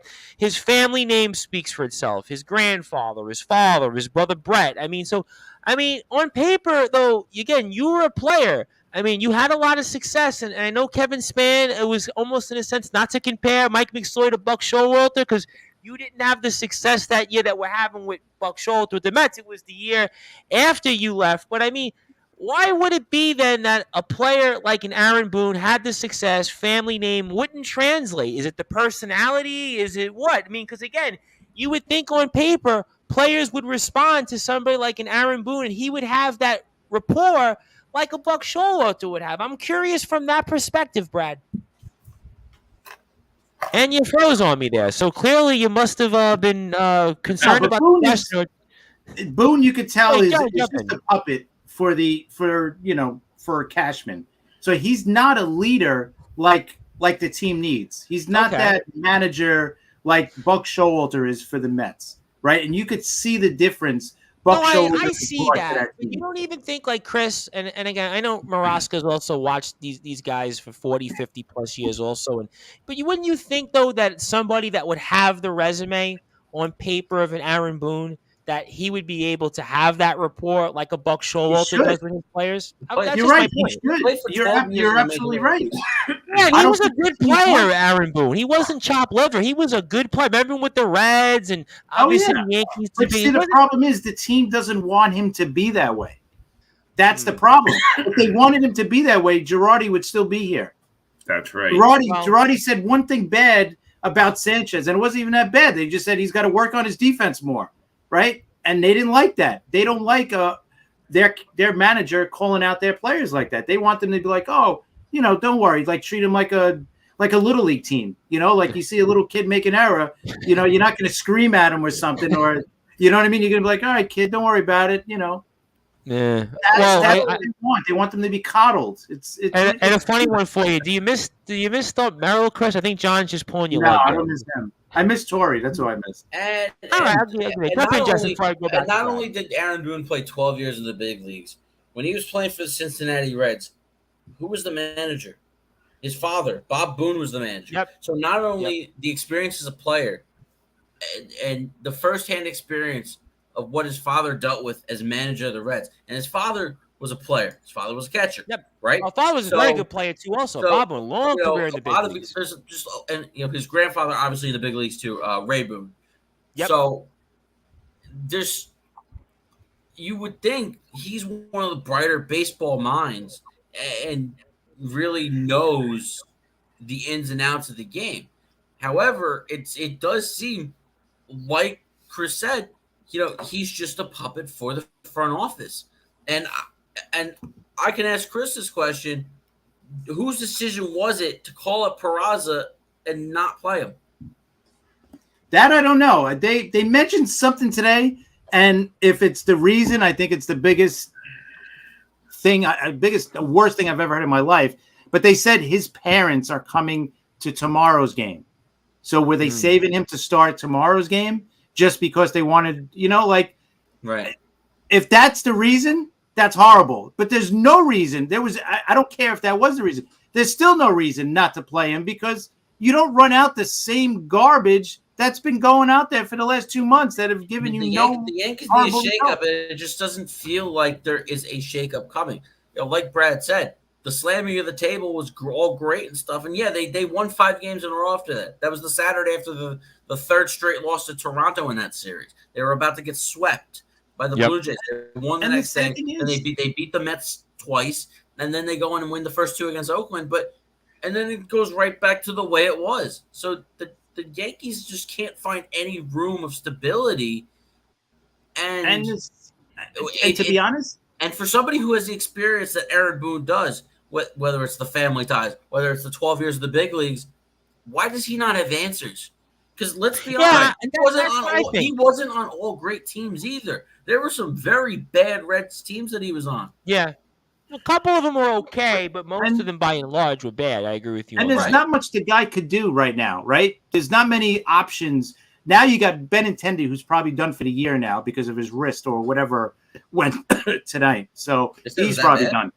It looks like it. They said he heard it pop, and then tonight the X-rays were negative, but he's doing an MRI tomorrow. But he feels numbness in his fingers, so that can't be good. No. So let's assume he's done, right? So that means more of Aaron Hicks, right? We're gonna obviously see him now. So, but there's not much you could do. There's not much. What are you going to do? Bring up Florio? That'd be great. I wouldn't mind seeing that. I mean, you got nothing to lose at this point, but there's not many moves that they can make right now. There's no trade deadline. Let me get to a bunch of comments because I want to get to at least my good friend Joey Bostrom before I come back to Brad. Then I'll go to Rob Moroska. The difference between Boone and Buck is night and day. Buck is a true leader. Boone doesn't know what he's doing. John Gonzalez also says Buck knows how to manage. He wins everywhere he goes. Buck did a great job with the Yankees, was fired for no reason. He would have won all those years. Yeah, he definitely had some good success with the Yankees. Baltimore, he had some success. Definitely. If George Steinbrenner didn't, pull the trigger, I think, a little early, I think he wins with that 96 team, absolutely. Yeah, no, listen, Showalter, he's had a lot of success here. And also, I got to bring up here Ann Hillary here, by the way, the Brute Force. Just for you, let's go Mets, LGM. Huge shout out to Ann Hillary. I mean, when was the last time Ann Hillary tuned in live? It's been a while since Ann Hillary's tuned in. I can't remember. When was the last time? I'm trying to think. It's been a while. I mean, so certainly. Listen, that's what happens when the Mets win. Everybody's getting in here. They want to hear that. Everybody comes. They always say that's what they always say. Everybody comes out of the woodworks when somebody wins, and certainly the Boone name. When I think of the Boone family name in baseball, to me it reminds me of the Flairs. It reminds me of the Harts, the Ortons in wrestling. When you think about the lineage, and especially John also wants me to bring up that Aaron was a good player, but his brother Brett, who was a very good player, led the American League in RBIs, I think, one year, and Bob, of course. And Bob, I think, has to be. I think Bob has to be like the oldest player to ever win a Gold Glove. Like Bob was like 100 when he won his last Gold Glove or something like that. I'm being facetious, but he was in his 40s. But certainly great careers there. But the Brute Force, I want to come back to because I'd asked this question. Some of the guys kind of answered it for me. But I mean, you were a player, and I'm just so curious in the fact this whole thing that Aaron Boone doesn't seem to have that rapport like Buck Showalter would. And I would think that it would be a no-brainer that Aaron Boone, respected player, great player in a Yankee pinstripe uniform with that one moment, his father, his brother, his grandfather, we talked about all of it. But then why do you think he doesn't relate as somebody like yourself who would know as a former player? Yeah, well, the one thing I do want to say is not every player is meant to be a manager. And listen, I know a lot of people who are players become very good managers just because they have experience playing the game. But Aaron Boone has a clear issue, and that's leading men to winning and having success, especially when it matters. I think he's not a good leader. And what I mean by that is that he's not consistent with his approach either. You see, again, and I gave him a compliment, right, about his slamming of the table and getting passionate. But he's inconsistent with that. He shows times of passion, times with not. Then, when you hear him talk, you hear him sometimes give you good answers, and sometimes he just says, well, the team's not playing well, instead of holding more accountability. And to me, that tells me that he's not accountable enough with the players. And I heard Chris saying it as I jump back on here, was that, listen, this guy, could be a puppet. It could be a guy that just, massages the back of Aaron Judge and doesn't hold him accountable and doesn't, really push the players. And that, I think, is an ultimate bad thing for a team like the Yankees, because the Yankees need a manager that's going to hold people accountable. They're the Yankees, for God's sake. They have expectations. They want to be in the World Series. And I just don't think Aaron Boone, as a manager, does enough to push his players to be the best that they can be. And that's a problem, and I think that, by now, Tom Bryce, what is it, 5 or 6 years of Aaron Boone now? 5 years, the fifth year. It's been a long enough sample size to see that these players just haven't had enough success under his tutelage. Yeah, some guys have had, successful seasons. Yeah, they've had some success. But again, we're not talking about the Kansas City Royals. We're talking about the New York Yankees. And when it comes to the New York Yankees, we talk about World Series. And how many have they been to with Aaron Boone? 0. None. How many times have they actually probably gotten to the level that they should have under Aaron Boone, meaning they got far enough based on the roster? None of the years. None. So when is there accountability? And ultimately, again, he's not holding the players accountable. Whereas, the Mets, on the other hand, having had some laughing stocks of managers, finally found a manager that's holding the players accountable, that's not scared of the players, but also is a guy who's relating to the players. He's not going to the analytics for everything, which is another thing we could talk about with Aaron Boone, Mr. Analytics at times, where, I think Buck is more of a complete manager where he uses analytics, but he also uses his brain cells to make decisions. So I think with all that being said, and on top of that, you got to give credit to the Mets front office, because the Mets front office seems to be letting, him make decisions and letting Buck manage the team, where maybe it is an issue with Aaron Boone and the front office, and they have too much interference. So I think in the end, something's got to change with the Yankees. This is not good enough for their fans. They're not satisfied with this. And as a Mets fan, we couldn't be more thrilled, because this guy, Buck Showalter, is a consistent leader, where Aaron Boone is not a consistent leader. And I think those are some fair points. Go ahead, Chris, jump in for me. Just to add to what you said about accountability. Accountability starts at the top, right? Accountability starts from the ownership down to the GM. How can he let Cashman keep putting this crap out every single year? Right? I don't put the blame all on Boone, right? Yeah, absolute. What you're saying, 100% true. But it's not all his fault either, because look at what he's got to work with. The last 2 years, he's had garbage at shortstop. Garbage. And they even admit it's because money's spent in the wrong place. They're a top 3, and not well. I think the Yankees might be 3rd in payroll behind the Mets and Dodgers. $260 million. And they're locked into a handful of those players, right? Stanton and Cole and Judge. Right, but that means money is spent in the wrong place, and the team can't upgrade in certain areas because Hal Steinbrenner is now at this point a little bit strapped into a little bit more payroll. He's more business sense than like George Steinbrenner was like, we need to win, because he knew if they win, all costs always was. And you know what? And if they win, they make more money.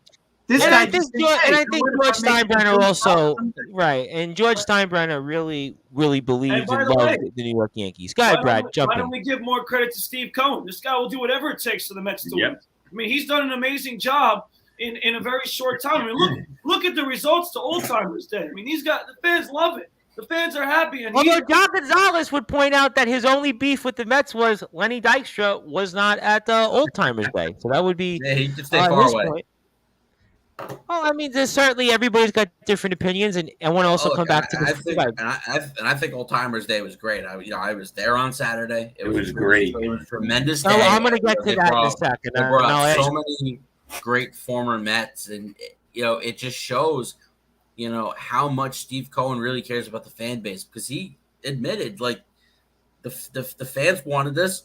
I did it for the fans, and you could also hear it in him talking to the Post, and he also was on, I think it's called The Show. It's a podcast with John Heyman and I think Joel Sherman, 2 New York Post guys, and he said, look, we want to do whatever it takes to keep Jacob deGrom. That's going to be a big focus point of the offseason, is what happens with Jacob deGrom. He said basically we're going to do whatever it takes to keep Jacob deGrom.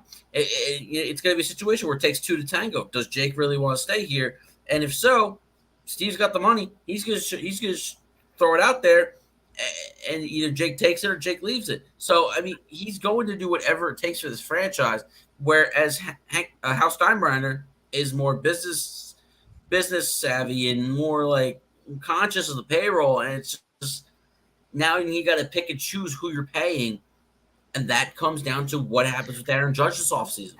No question about it. Let me get to a bunch of comments before I get to Rob Maraska. And Hillary says, always a Mets fan, even when they are not winning. It's in my blood. Yeah, the Weiss family are definitely Mets fans. That's for sure.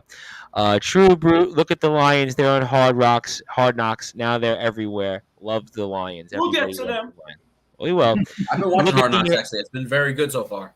Look, the Yankees need to bring back Don Mattingly to the Bronx. Well, I tell you what, they might have a vacancy at some point very soon. I would love to see him manage, but then I also don't, because what if he gets the same crap roster that Aaron Boone's been getting? Then the fans are going to turn on him, and I don't want the fans to turn on Mattingly, because Mattingly's like an all-time great Yankee. Yeah, that's the kill me. trickiest thing. That's the trickiest thing about a legend coming back to either manage or work in the front office for the organization that they were beloved. Well, even look It at the can ruin Rangers the and Mark reputation Messier, how that forever. ended. If Right? Don That was a Mattingly- little weird. If Don Mattingly fails as the manager of the New York Yankees, it could tarnish how much people really love him. He's a beloved all-time Well, Yankee.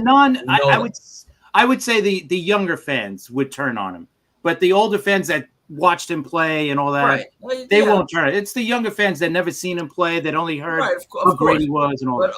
So, I mean, All right. I think he's still got it fairly safe in Miami, despite what they are. I still think he's got it fairly right, safe. it's not his fault. No, not at all. All right, so I'll get to this last comment from John Gonzalez. Bring Lenny and Nolan Ryan to the old timers game next That would be year. a good one. Bringing Nolan Ryan back. That would be. Yeah, I don't know if pretty we'll cool. see Lenny back there. That's No, that I dude's mean, a listen, poop in show. jail. you never say Yeah, never when it exactly. comes to Lenny That guy's a poop reminds show. me You don't want him coming very back. quickly before I promise I'll get to Rob Maraska. Lenny reminds me there was a wrestler called Virgil, and he used to be with the $1 Million Man, Ted DiBiase. He would accompany, and he later became I remember. Vincent. And long story short, he basically is the parallel wrestling version of Lenny Dykstra in terms of like their situations, their mindset. There's a following for it, no question, but to each its own. But I mean, Rob He's Maraska, a mess now. He obviously- got arrested too, Virgil? No, got but into he's a problem he's had a lot of problems, Virgil. He told people, well, his biggest thing was he told people he was going to bring Ted DiBiase to like an autograph signing and used his name without his permission. And that caused like a whole, this was like in the $1 Million Man, who himself has had a lot of problems. And he basically was like, look, I have no problem, helping him out, but he basically used my name without my permission. It caused a whole rift there for sure. But I can get to that at any other time. But right now, Rob Maraska, I mean, Old Timers Day, what did it mean to you? I know you wanted to speak about it, and give me your thoughts on that. I loved it. I think that Steve Cohen did a great job, and like Justin said, in the he really did it for the fans. He's listening to what the fans want, and that's a really good thing. But Old Timers game, it was great. The different generations of Met players that were there. I mean, they hit everyone, and I'm up there in age, so I've seen most of those guys play, and Sure. It was great seeing guys like Felix Mian, Who held the team record for hits for a long time.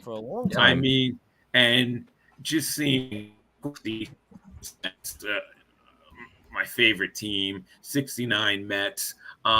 Just seeing everyone. Now, I just love the whole ceremony and being surprised that he finally did what Mrs. Payson wanted and retired Willie Mays' number finally, because I remember when I was a kid that was supposed to happen and it never happened.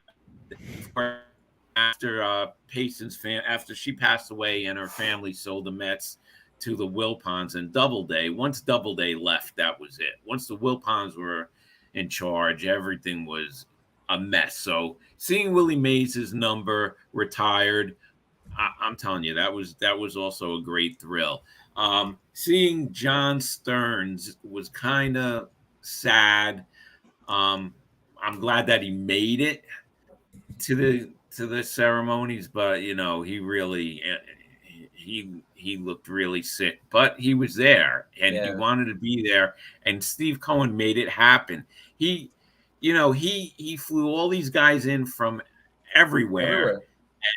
And it was just great. It was great to see Strawberry. It was great to see Good. And it was great to see Ray Knight back, who is happy to be back in the Mets family. Yep. And, he does not like the Wilpons, and he made it known. And I don't blame him, really. After the Mets won the World Series, we knew that they wanted Hojo to become the third baseman. But what they did tonight was really bad. I mean, he's the MVP of the World Series, and they just offer him. Oh, Mike Hampton was back too, right? Former NLCS MVP in 2000. That was a big deal, right? I got to tell you, it was not a very warm reception for Mike Hampton. I will tell you that. Well, you know what? He certainly left, and you want to talk about guys that certainly did the New York fan right. Him leaving produced David Wright. Let's not forget that. That compensation pick that we got from Colorado turned into David Wright. But however, at the time, it wasn't good. And I got to tell you, because we haven't mentioned his name yet, we got to give all the kudos to Jay Horowitz, too, the PR. Oh, yeah. The longtime PR director, now the alumni PR guy. He brought Jay Hook back, the guy who got the first win in Mets history. Yeah. He brought all these guys back, and it was just absolutely phenomenal. And on the video board at Citi Field, they had the scrolling videos, scrolling little tidbits of where these guys are these days. And like you said, Rob, Steve Cohen flew all these guys in. Very few guys, like the occasional guy like Bartolo Colon lives in New Jersey. A couple of guys live in New York, but obviously, but there's guys that fans have never got to see. I mean, if you're somebody like Brooke Wendell, I learned owns a farm in Iowa. Todd Pratt lives in Georgia. So these guys were coming from all over the place. Yeah, it was great. It was great to see everybody. I mean, Pedro, it was great to see Pedro there too. I loved seeing Pedro, man. That was great. So it was just he did it right. The Mets did it right, and there's going to be more of this stuff, which I appreciate. And John Gonzalez asked, "Did you go to school with Ed Kranepool?" Really? Does he want to gig at one of these comedy clubs that I used to? Well, I would have said Bobby Tats, obviously from the Pinstripe Chronicles, might have went to school with Ed Kranepool. Here's a good question, and maybe Brad can answer this, but I know David Cohn was there too, and I know Rob can definitely answer this. Was there one guy that wasn't at Old Timers Day, and we already know kind of why David Wright didn't come? But was there one guy who was not at Old Timers Day that you would have liked to have seen? Oh, I'll answer that. And people are going to say, he wasn't a great guy, but I would have loved to see Dave Kingman at Old Timers Day. Just to see for sure what's going on with Dave Kingman. I would have loved to see him. Of course, Wright, There were a lot of stories going on. He said he had prior commitments. He says he didn't feel like he was an old timer yet. Some people said he's too loyal to the Wilpons. I don't know. But you know what? I think, Murphy was there. I think David Wright should have been there. We had Reyes, right? Reyes ain't far off the field either. That's right. Reyes actually looked like he could still play. You know who was one guy? Yeah, and I know he wasn't. I know he was known for only one thing. He was more of a great defensive player. You know what I would have enjoyed seeing? I would have enjoyed seeing Ray Ordonez back. Me too. Because you know what? You had Robin Ventura, you had Edgardo Alfonso, you had Todd Zeal, who was the first baseman of the 2000 team. You would have had that old infield back. I know the SI cover of the greatest infield ever was with Olerud at first base. And Olerud wasn't there either, But an Olerud was a terrific Met for those 3 years. But it would have been cool to see Ray Ordonez. Yeah, I would have liked to see him. There's a bunch of them. I would have liked to see Jerry Grody, but Steve Henderson was an interesting name that John put there. Yeah, and he was. Listen, he was, and there weren't any bright spots really from that Seaver trade. But out of everyone, he at least provided a little excitement for a very bad team. Willie Montanez? Yeah, first Willie Montanez. Well, real quick, I'll throw one off the board before I go to Brad. Lance Johnson, anybody?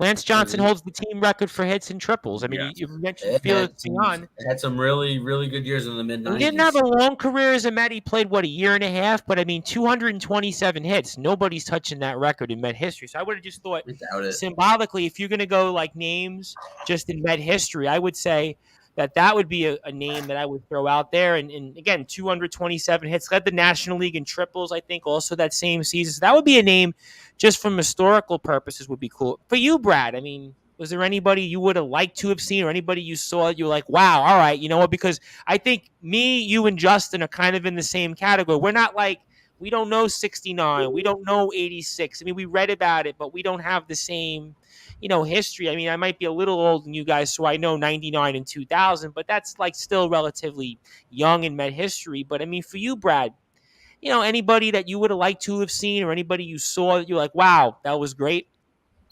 Well, I will say it was pretty cool seeing some of the, the real old timers. Some guys who I totally didn't even know, to be honest with you. Like the 1962 team, like the guy who threw the first pitch and the guy who got the first. Like, I think there were a few guys there that were from like the original team. Again, some of those guys I really didn't even know. But for me, it's pretty obvious. I mean, this guy's my idol. It was depressing for me not to see David Wright. It was depressing. Yeah. I was really, and again, they did a really nice job.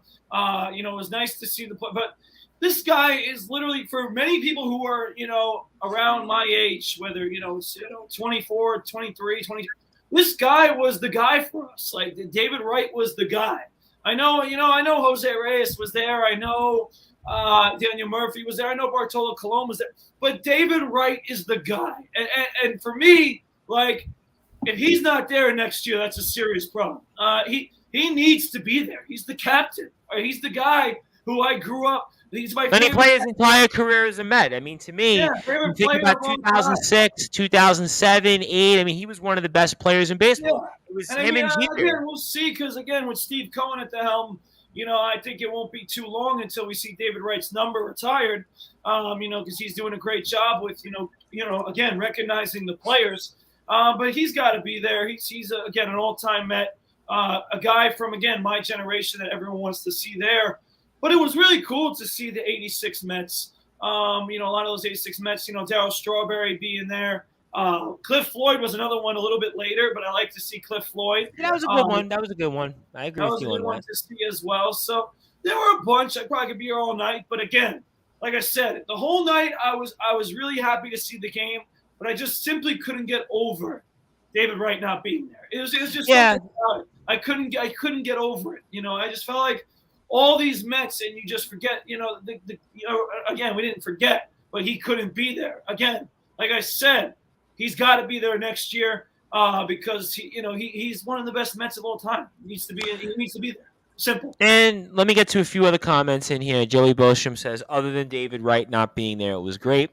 John Gonzalez says Davey Johnson. I think Davey Johnson was it a health issue? Yeah, I don't think he's because the four managers they had were Joe Torre, Willie Randolph, Terry Collins, and Bobby Valentine. I from what I've heard, I don't think Davey Johnson's doing too well, unfortunately. So. And technically, we had Bud. You said Bud Harrelson, technically, right? Technically, he'd be another one of the managers, right? Was Bud Harrelson there at all times? Yeah, he managed the Mets too. No, so Bud wasn't there. He wasn't there. It was Bobby Valentine, Terry Collins, Joe Torre, and you said Willie Randolph, right? Well, yeah, Willie Randolph. Yeah, Willie. Okay, that makes sense. Yeah, and I would just say again, I know we'll get to Randy Dillon in a few minutes, but Lance Johnson's season, and thanks to the crack staff for giving us to me, I think that would kind of qualify because I'm looking at it right now. 227 hits, led the National League. 21 triples, led the National League. 9 home runs, 69 runs batted, and 50 stolen bases. He had 333 that season.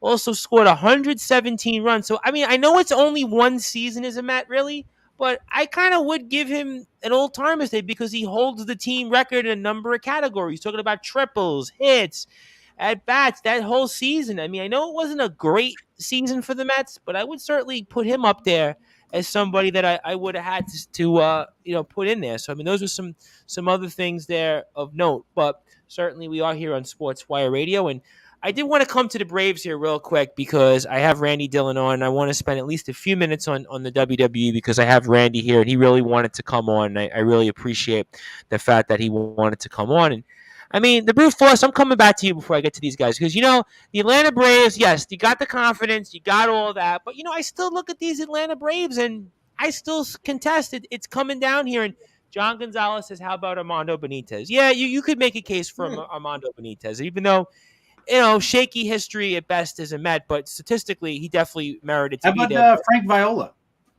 I thought about him as well. The local guy, too. He was the last 20-game winner before R.A. Dickey for a long time. That was always the Met trivia question. I had thought about that. That was another one, a local one. Yeah, a lot of pitchers from that era. Bobby Ojeda was there. Sid Fernandez. Yep. Obviously, Ronnie was there. So I mean, a lot of pitchers from that time. I would have said Bobby Jones, right? Steve Traxel would be names, right? They were also you would throw out in the kind of Steve little later. No, Steve Traxel was my point. That was my point. Steve Traxel was there. Al Leiter was there. Al Leiter. That was a no-brainer. No-brainers. And John Franco, of course, is always going to be there. I mean, of course. John Franco from my neck of the woods. And my very good friend, by the way, the Brute Force, I got to cut you real quick because I have to give a shout-out to my very good friend who I'm bringing on tomorrow night, 10:30 p.m. Eastern Time. That is the reigning defending Wrestling Championship Entertainment Interstate Openweight Champion. His name is James Marshall. And James, by the way, in his last sort of appearance in the ring, he beat 4 different opponents in an open challenge. So he really worked hard to defend his championship. He was in the ring, I think, for like 30-plus minutes, and he beat all of his challengers. And 2 of the challengers he beat in, like a minute total? So I want to give a shout-out to James Marshall. I'm looking forward to speaking to the champion tomorrow night at 10:30 p.m. Eastern Time. And certainly Joe Dell is tuned in, of course, your cousin, Joe Dell, Rob Maraska. He says, go James. Yeah, Joe Dell, go friend request James Marshall. He's a world champion. He looks like a guy that could use some Sleepy Hollow and some heavy metal music. So he looks like a guy that might be a rocker. It might be a banger. You definitely want to go support James Marshall and everything that our friends do at Wrestling Championship Entertainment. And also, Chris reminds me that Kevin Burkhardt is throwing out the first pitch Saturday at Citi Field. So I do remember that. I did see that during the game. But Brad, I got Randy Dillon in a couple minutes, and I want to bring him in. But these Atlanta Braves, they're still right there, my friend. They are still right there, and they won tonight, and I still contest. It's going to come down to that last series those teams square off in Atlanta. So your thoughts? Well, first of all, good comment, Chris, because I will be there tomorrow night. So I guess I'm going to see Kevin Burkhardt. Good. Where are you sitting tomorrow? Tomorrow, we're sitting in the Hyundai Club. We're sitting getting inclusive food. So who at St. Joe's got you those tickets?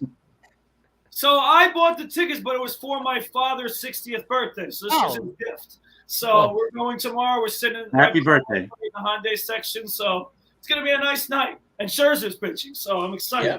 Yeah. But ultimately, when it comes to the Atlanta Braves, this is what I'm going to keep saying to you, Tom Bryce. How about the New York Mets? Right? We keep talking about the Atlanta Braves, but the New York Mets is still the better team, right? They're still ahead of the Atlanta Braves. But we haven't blown them out of the water, though. They're still right there. We haven't blown them away. It's not that we haven't done it. It's that no one can beat them. Everyone's scared of them. I want to give a shout-out to the St. Louis Cardinals, who actually won a series against them. Yeah, Cardinals are playing good ball right now. Cardinals, I tell you what, they're a good ball club right now. They are a good ball club. But what I will say is, besides the Houston Astros a few weekends ago, the Braves can't beat anybody, right? They can't beat anybody who's actually a contender. They haven't done well against teams that are contending. They beat the Houston Astros 2 out of 3. But when they see some competition, they tend to struggle. Now, what I'm going to say when it comes to the Braves is, one, yeah, they're playing good baseball. Yeah, Ozzie Albies is back. Yeah, that things are going to happen. Mike Soroka will be back, okay, for them as well. So they're going to be a formidable team. I'm not going to say that. But what I will say is, let's remember what Justin Gianelli talked about earlier. Did we not remember that we're playing the Nationals? We're playing the Pirates. We're playing the Cubs. We're playing whoever else, Marlins. And all these teams, this is the time for So to your point, Brad, so I'm gonna go strictly the final 4 weekend series of the season for the Braves. They do play Oakland, they do play San Francisco, some not great teams, but they play Seattle on the road next weekend for 3. That'll be a tough series for them. They play Philly at home for 3. Philly's been good. Phillies play good ball. Phillies. And then September 22nd to the 25th, Philly for 4 at Citizens Bank Park, and then September 30th to October 2nd, the New York Mets. That's the next 4 weekends. Yes, okay. There's 6 with Washington. That's a cakewalk. There's 3 with San Francisco. They're not playing great, but San Francisco stinks. They're playing out at Oracle. That could be tough at the end of a long road trip. You got an 8-game road trip coming up where you're going Oakland, Seattle, San Francisco. You could write off Oakland all you want, but a West Coast trip is very difficult. And Yankees lost 2 to Oakland. And this late in the year too. To go on the West Coast this late in the year is very difficult. So the Braves schedule. Listen, it's time to stop worrying about the Atlanta Braves. It's time to focus on the New York Mets and what the New York Mets are doing, because at this point in the season, they have to take care of their own business. If the Mets can't take care of their own business with this schedule, then they have no business winning this division. It's not about the Atlanta Braves anymore. It's about the New York Mets. It's about the New York Mets taking care of their own business. Again, Justin makes a great point, and that's my point, is that I don't want to hear about the Atlanta Braves. I know they're still lingering behind us 3 games, okay, but they're still behind us, and they still haven't gotten ahead of us. So in the end, like I said, we're the better team still, okay, and there's a lot of reasons why we should be confident in that, one of them in which Justin Gianelli spoke about earlier. How about a guy like Adam Ottavino giving us good innings in the bullpen? Oh, he's pitched very well for the team. Yeah, he's pitched well. Lugo's look better. How about Tyler McGill coming back soon? I think that's going to be something exciting. How about we talked about it like a week or 2 ago? How about a guy like Joey Lucchesi potentially coming in giving us some innings? Like, there's some things to be excited about for the Mets too, just like the Braves got coming back. I'm just saying. All I'm saying though is that the Mets, and yes, I'm with you, Brad. They've had a great season, and I'm getting a whole bunch of people that are jumping in, and James Marshall even had a comment. But the Braves, they have been right there. I mean, they have been right, and they got off to a really slow start. That's all I'm saying. That to me, my gut has been the entire time. It's coming down to that series. Justin said September the 30th to October the 2nd. So my math, correct me if I'm wrong, that's 4 weeks from now. 4 weeks from now, that series, it's going to very well likely come down to that. That's all. But the thing is that you're talking about that series, and I want to focus on beating Washington, beating Pittsburgh, right? Just like they're going to find ways to win their games. Listen, no question that the Phillies will be tricky for them, and the Giants will be weird, and Oakland will be weird. But the way I see it, yes, I agree with you. Yep, Seattle. Thank you for reminding me on Seattle. Seattle's played very well. They're a good ball club.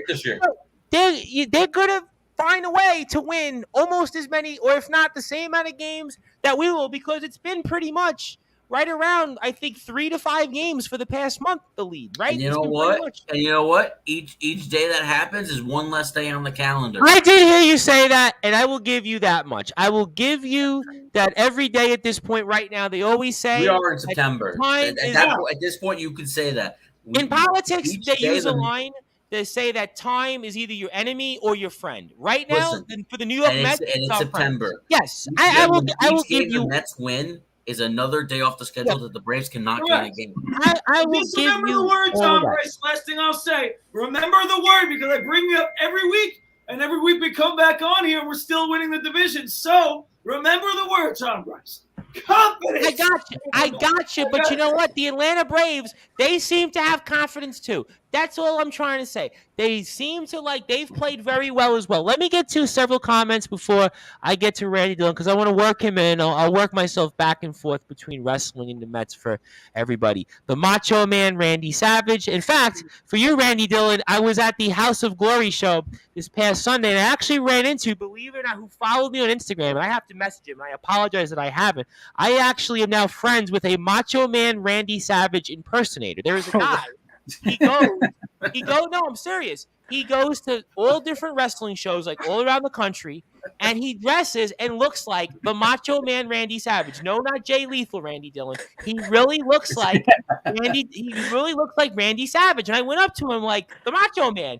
He goes, oh yeah, and he did the whole thing. He looked like him. So, I'm friends with him. So, I mean, I couldn't be friends with the real life Randy Savage, but I guess the impersonator one, he seems to like us. And Anthony Finkel says brute force with deep pockets. Well, that's because, and then James Marshall wanted to say, unfortunately, he can't make it. Scheduling conflicts because he has an Ironman match next week. because it's a 30-minute, and understandably so. So we'll work on that.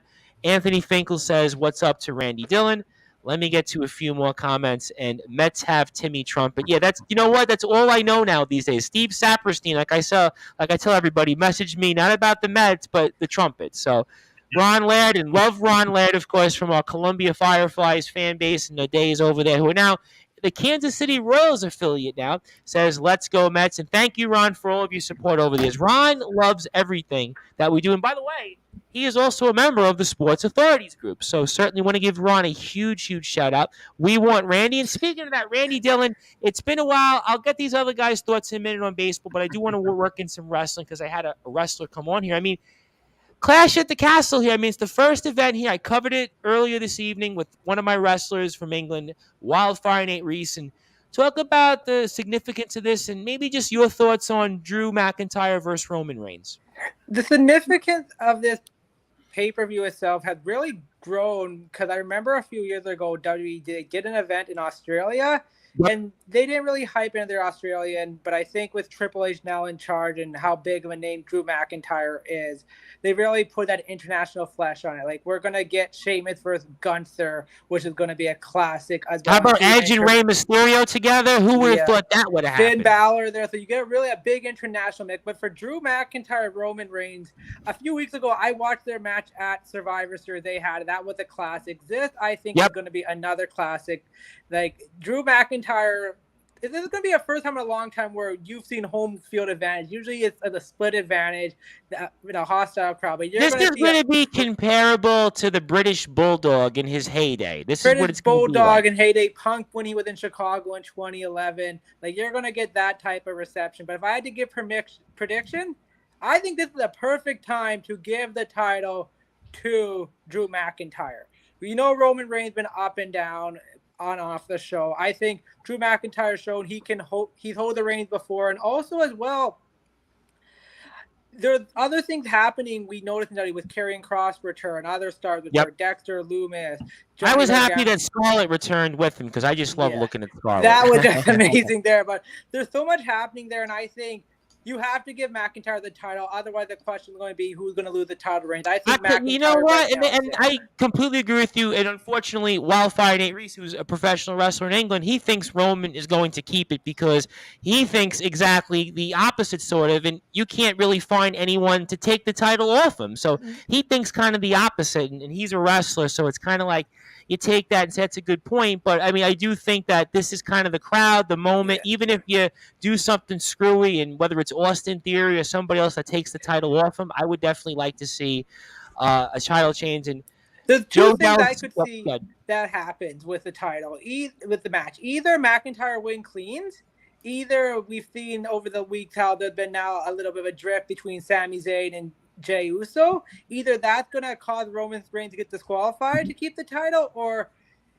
it's going to cause him to lose. I want Drew to win because of the European crowd and what it would mean, but I feel like they're not taking the title off Roman. I just feel like for whatever, I thought Brock was going to get it at SummerSlam. I've thought so many other times they were going to go and make the change, and they haven't done it, and I feel like they do have a problem. And they're also, right now, you have a champion that's in rarefied air. We haven't had a champion this long since Hulk Hogan. We're talking San Martino, Pedro Morales, these types of wrestlers. So I think it's going to be very difficult.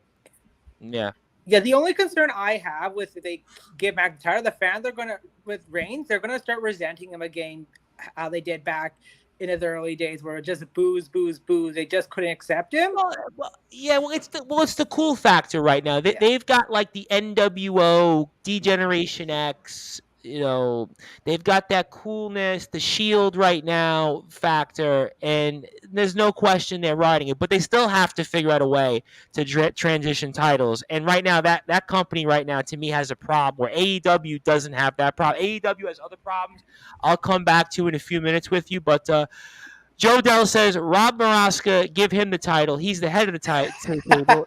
Anthony Finkel says the same thing, but for different reasons. Well, Anthony Finkel knows in other companies that might be the case. But, I mean, I do want to come back to the Mets, and I'll come back to wrestling in a few minutes because I want to work my way back and forth. Well, I got another 15 to 20 minutes or so with the gang. But Rob Maraska, I mean, the Braves have hung in here. They have hung in there.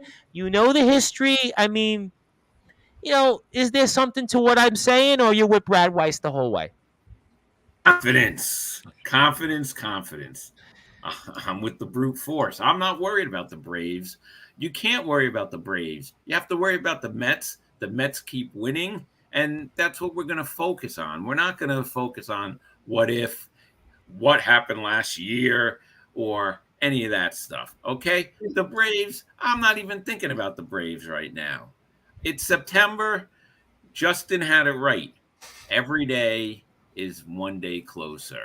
And I agree with that. I mean, it's already basically September 3rd already. So I'm not worried about the Braves. The Mets keep doing what they're doing. It's going to be fine. So, yes, just get that through your head, Tom Bryce. And hold on Rob's point, I do not want to hear the word history out of Tom Bryce's mouth anymore. They're playing September 30th to October 2nd. 22 Mets. Let's focus. How about the last? You know what? How about the last series? And I shouldn't even do this, but I'm going to give Atlanta some credit. The last series they did play, 3 out of 4, the Braves won in Atlanta. So history. We already talked about this, though. They got lucky. They won. They did 2 rainouts. Won 3 out of 4. All right, but here's the thing. And DeGrom pitched one of those games. But here's the thing.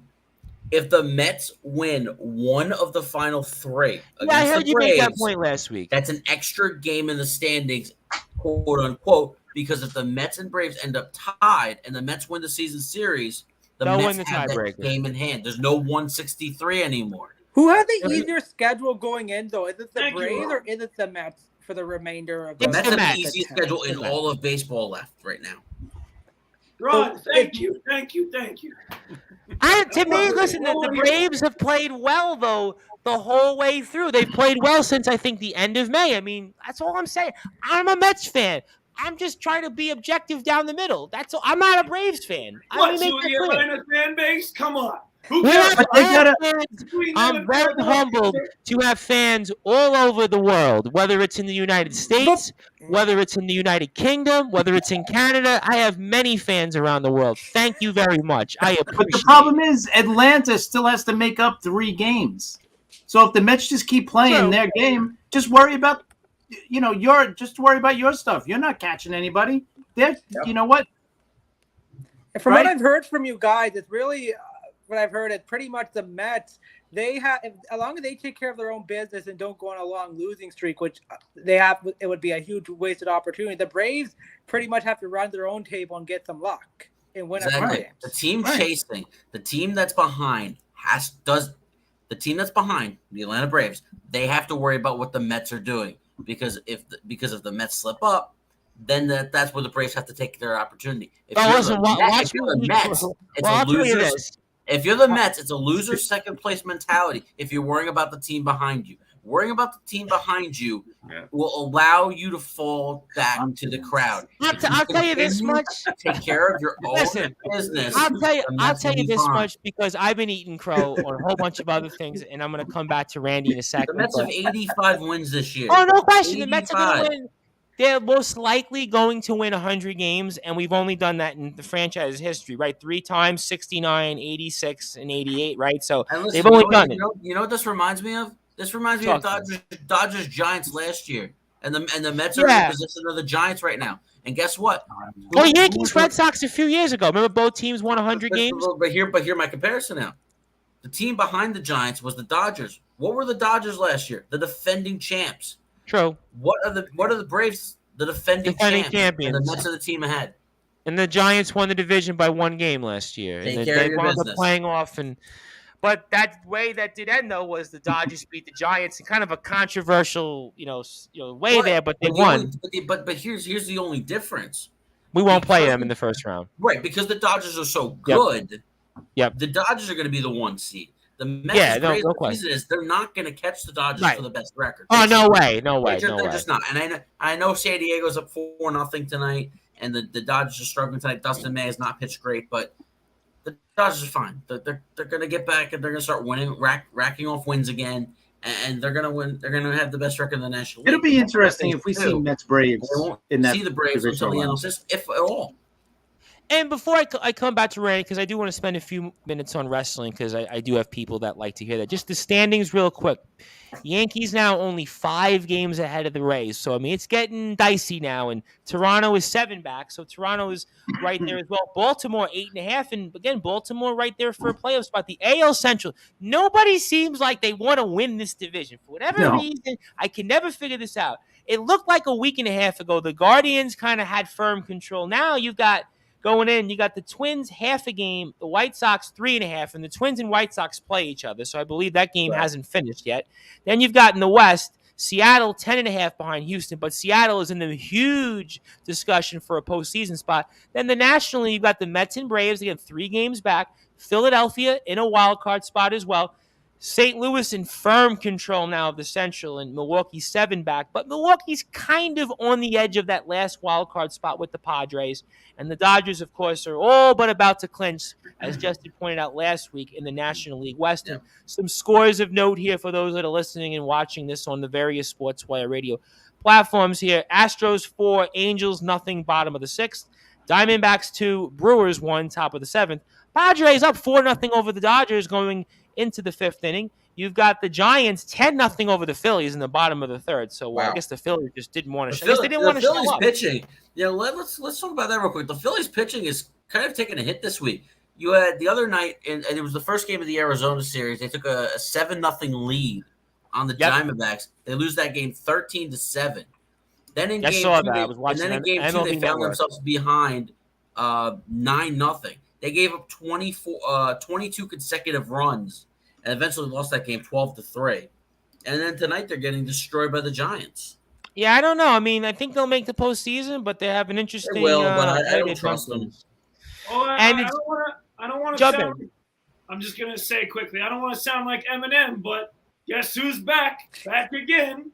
He's back. He's back. Bryce Harper. He's back. Bad luck continues. Here it comes. You did tell you know that the Eminem reference was also a reference to one of your rivals on the court, right? Doug Levy. Doug Levy and the John Jay guys used to have him come out to Eminem music. I hope you know that, right? Because that was warm-ups in John Jay. Okay, want to make sure. Wanted to make sure. That's all, just warm-ups. But I know Doug has been listening these days because I see Doug always on our page. And final now, White Sox 4, Twins 3. So, again, White Sox, I cannot figure out this White Sox team for the love of me. But they are right there. And who knows? Maybe they may just take it. They have the best of the 3 teams on paper, but who knows there. Cardinals also 8 over the Cubs. Braves, as I mentioned, 8-1 over the Marlins. Tigers 5, Royals 4. Mets, we mentioned 7-3. Red Sox over the Rangers. Mariners beat the Guardians.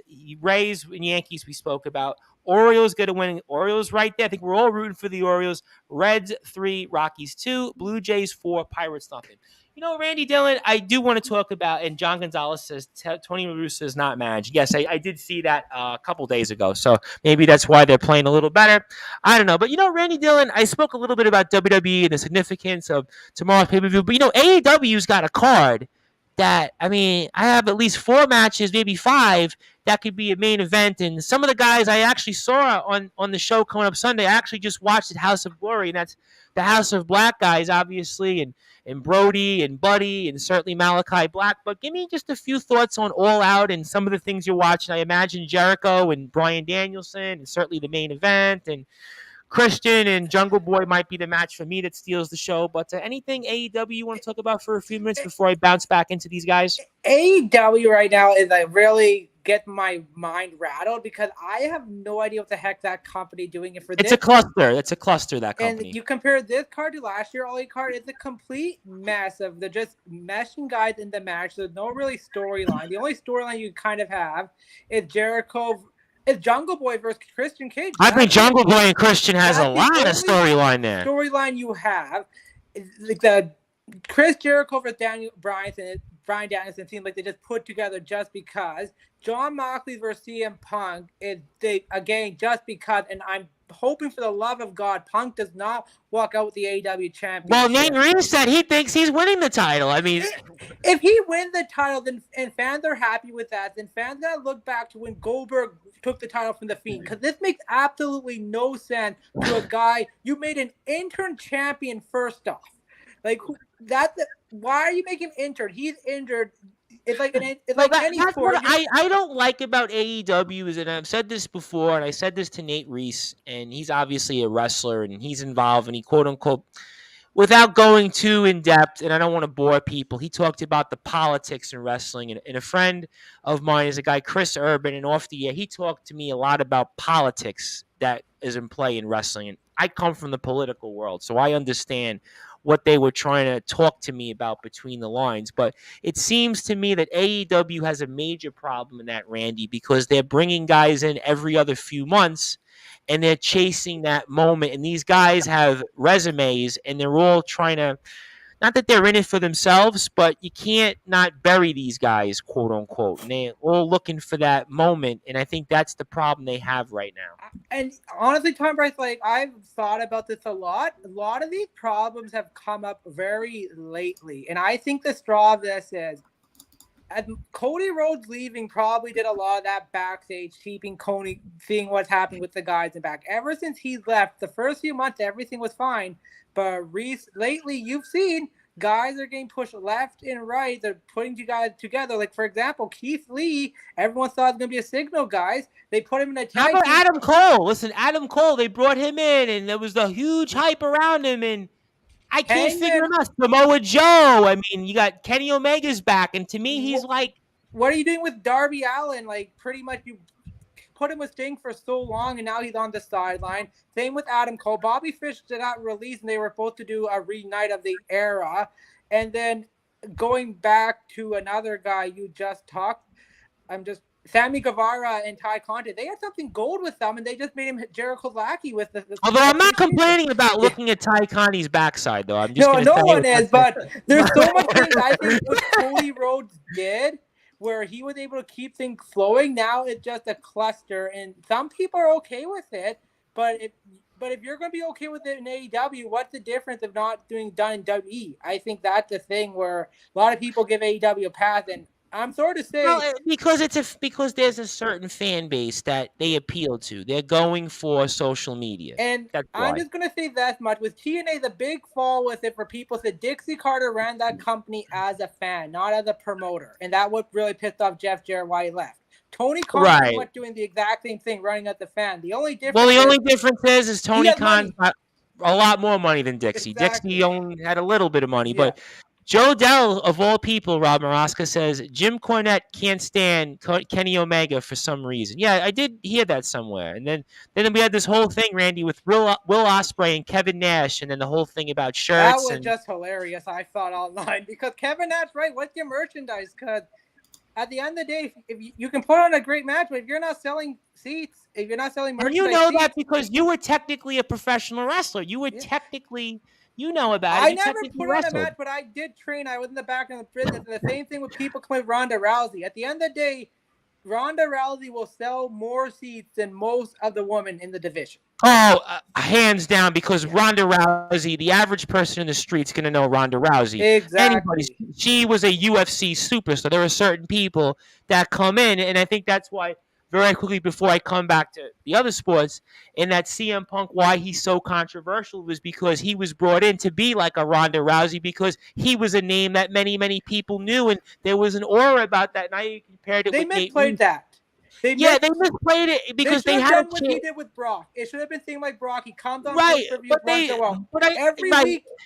What makes me different watching from AEW CM Punk? Why I can watch him free on Wednesday rather than ordering a $60 pay-per-view. I'd rather watch him free on Wednesday. But they have to but they're under the gun because their network deal's coming up and they needed him for the ratings, and that's why they did that. I'm going to end in here. Let's not forget how they dropped the ball on MJF in a brilliant promo, and pretty much they dropped the ball on him, and he could have carried that. The brute force his boy MJF because many of our friends were boys with MJF, so we kind of have a special interest with MJF. And a few more comments before I circle back to the guys here. And also, Jungle Boy versus the Brute Force. Yeah, the Brute Force, you might be able to handle Jungle Boy. And Jungle Boy, of course, is his father was Luke Perry. So people always like to talk about Jungle Boy. And his girlfriend, you definitely want to look up as well. Her is Anna Jay. Definitely look her up. And Jared Goff as well. And certainly we love Jared Goff on this show and Hutchinson. So very quickly before I get to closing thoughts, and I'll get some of the guys' thoughts. So give me give me Chris, and I'll come to the Brute Force last because I always like to make the Brute Force last. Chris, give me an NFL story you're watching between now and next week when we actually finally get to preview some games here and kind of go down the list like we used to. Give me a story or two in the NFL so I can. Well, I mean, outside of my Jets, obviously, I love what the Eagles have done this offseason. Me too. Me too. I'm looking forward to seeing how actually Jalen Hurts can handle this. Is he going to take this team to the next step, to the next level? This team could be, I mean, on paper, they have as much talent as any team in the NFC right now. So they should be able to, go head to head with, Tampa and the Rams. I think certainly Dallas, they should be able to at the very least. They should win that division without a doubt. So I'm looking forward to that. And the AFC, I mean, the AFC West, like I said, I keep saying it. I think that's. We talked about it last week on the show. The depth in that division, and also too. I mean, I think the Colts are going to surprise a lot of teams. With Matt Ryan at quarterback, they're not going to have the collapse that they had last year with Carson Wentz. And then the North, you know what? The Ravens are going to bounce back. I mean, if they stay healthy, they're going to bounce back from last year. So I like them a lot. Everybody has to. Well, you got Cincinnati, you expect, right? You've got Cleveland, which we expect takes a step back. You've got the Pittsburgh Steelers, which I contend will still have a winning record. And like you said, you have Baltimore there. And again, John Gonzalez will say Kenny Pickett. And for you, Justin, I mean, give me a story or two in the NFL you're watching before we finally get to go through the rundown of games like we used to always. I've really been looking forward to that. But give me a story or two in the NFL that you're looking for here before we close out tonight. Yeah, before I get to that, how about the interesting news the other day? Chris was talking about the Eagles. How about the news the other day of Jalen Reagor being traded to the Minnesota Vikings? Yep. And that was a controversial pick because they passed over Justin Jefferson, and now Jalen Reagor and Justin Jefferson are teammates in Minnesota. Good luck. That's going to be interesting. It'll be interesting to see where he fits in that offense. It's another wepen for Kirk Cousins. And they got more for him.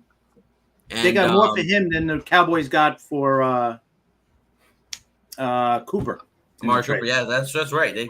That was actually a pretty solid get from Howie Roseman. So I think that the Eagles did a pretty good job there, and I do think the Eagles are going to have a really good season. But the storyline, especially the NFC, the one I'm watching for is San Francisco. This whole new situation, the restructured contract of Jimmy Garoppolo, so they're not going to release him. They're not going to trade him at this point because there really wasn't a suitor at this point for Jimmy G. It's going to be it's probably going to be a midseason trade if somebody goes down and is lost for the season. That's when they might trade for Jimmy G. But it looks like they're moving forward with Trey Lance, and I'm interested to see what that does to Deebo Samuel. We saw him become that ultra hybrid last year as a running back / wide receiver. Obviously, you have George Kittle. You have Elijah Mitchell in the backfield. You got some good Jeff Wilson. You got some really good talent on the offense, a really solid defense. San Francisco should be a really solid team this year. So I'm looking to see what they do and what kind of step Trey Lance takes in year 2 and really in his first full season as a starter. So absolutely, I'm definitely interested to see what San Francisco does. And in the AFC, there's two things really. It's like I said last week, it's my feeling that the Chargers are finally not going to Charger, and they're going to actually have a really successful season.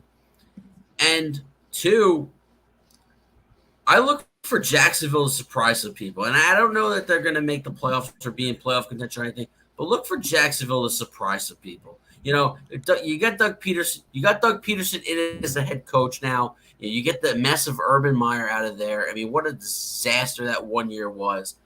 You get Doug Peterson in to work with Trevor Lawrence, a really good system. I mean, we saw what Carson Wentz did under Doug Peterson, with that offense with Peterson, and then when Frank Reich was the offensive coordinator. But it really is Doug Peterson's offense. And I like what they have there. You're going to finally see Travis Etienne, who got hurt in the preseason last year. We didn't see him at all last year. You get James Robinson back from injury. They got good receivers. We know they paid a ton of money to Christian Kirk. They paid a ton of money to a lot of people. They really spent a lot in the offseason. So look for Jacksonville to be a little bit better than people think. Those are some great points there. You would think they would be better just on all those things alone. But certainly Geno Smith is back. That might be the story I'm watching for the NFL this season. Geno Smith getting a job versus here. Russell Wilson in week 1, Denver, Wow. Seattle. That is so wild. That is so intriguing. And speaking of people that were at a football game real quick before the brute force returns, Randy, I saw you were actually at a football game last weekend. Yep, CFL, not the NFL, but it's still football. I've actually never been to a football game, so I always wonder, what was it like? What's it like going to a CFL game? You've never been to a Jet or a Giant game? No, never went to a football game. Never worked with my schedule. Unfortunately. Did you go to a BC Lions game? Yeah, BC, but I've been fortunate. Well, I've been to an NFL game back in 2016. I saw the Rams. So the difference. Oh, okay. Like, I would say at a football game, the experience is something, especially NFL, it's a whole nother level. Everyone's there. It's a party. You have passionate fans. CFL, yeah, you have your fans that really care. Other more just a night out for other people. The atmosphere level completely different. So it's like, it's kind of What's the stadium capacity? The stadium for here in Vancouver, it's about 60,000, but they can only only pretty much half, maybe 20,000. Okay, because they can't get enough people there. So that's not bad. And John Gonzalez wants to ask, are you a Montreal Alouettes fan? Who, by the way, they play now in a new stadium. They don't play in Olympic Stadium anymore. No, they play. No, John, I don't watch the CFL. I just went to my uncle talk about it. I think if I'm not mistaken, before I come back to some of the guys, I think that they play. Is it Sabro Field now? Or am I thinking of the MLS team? I'm pretty sure there's a new field that they play in Montreal. I can't remember the name, but they are at a new field. Yeah, I think that's the one. I did see that because I saw a documentary on Olympic Stadium and that kind of came up. So that was cool. Yeah, I thought to bring up the CFL was kind of because I used to remember when the CFL used to be on ESPN2. They used to show CFL games on ESPN2 for all. Then I think there was a period they might have shown them on either Fox Sports or I know TSN plays them still because I get TSN. So I can't tell you how I get TSN, but I can tell you that I've seen games on TSN. Well, the same thing came up. The illegal VPN that you have.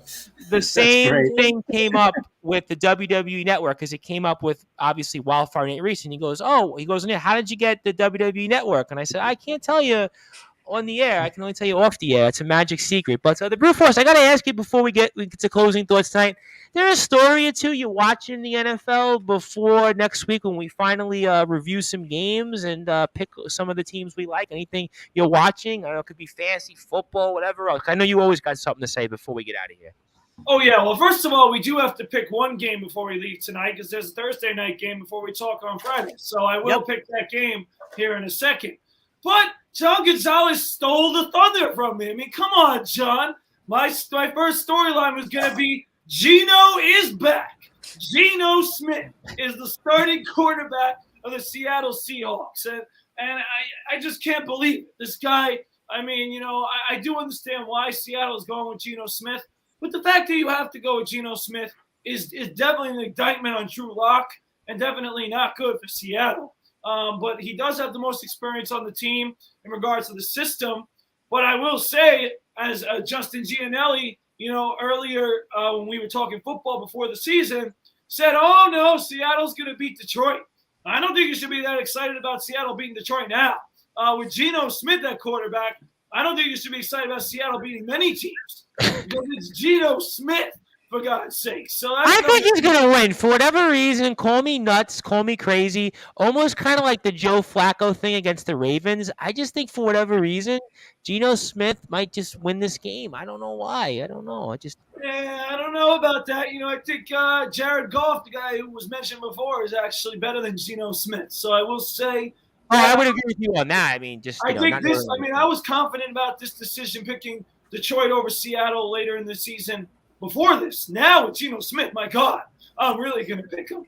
But the other thing I wanted to talk about, of course, this man was feeling pretty good about himself today. He was watching Serena Williams with shades on, and he was, with his wife, Sierra. But this guy made some big-time money these past couple of days. And I'm a big fan of Sierra, by the way, because she was a Sports Illustrated cover girl earlier this year. So I'm a big fan. Yeah, but Russell Wilson got a 5-year extension with Denver, and that does say a lot, number one, about Denver's commitment to Russell Wilson.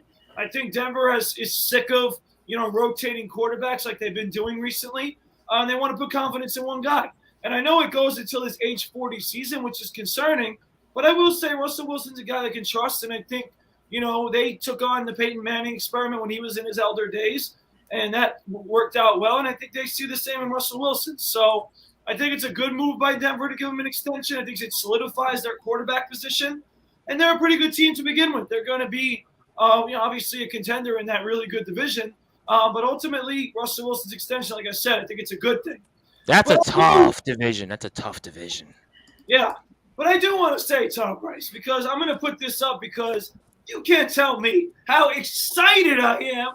This is probably the most exciting part of the year on the Sports Report, in my opinion. Because there's nothing better than coming on this show and having this come on the screen and me have to tell you guys why I'm picking an upset. Picking games for football is one of the most exciting times of year here on the Sports Report. I think we have a lot of fun with it. I cannot wait. And I do want to talk about this game that's going to be coming up here on Thursday night between. And I've come ready.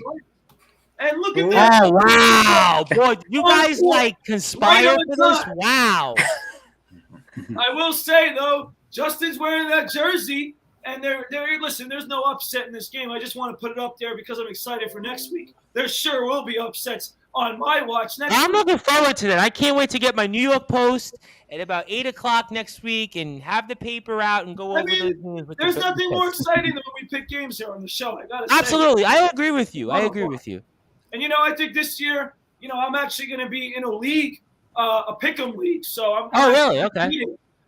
Any friends of mine or yours that I might know are in this league? Anybody James Cronin. I know James Cronin, who I work with, is also in my fantasy league, which I'll get to in a second, a little bit.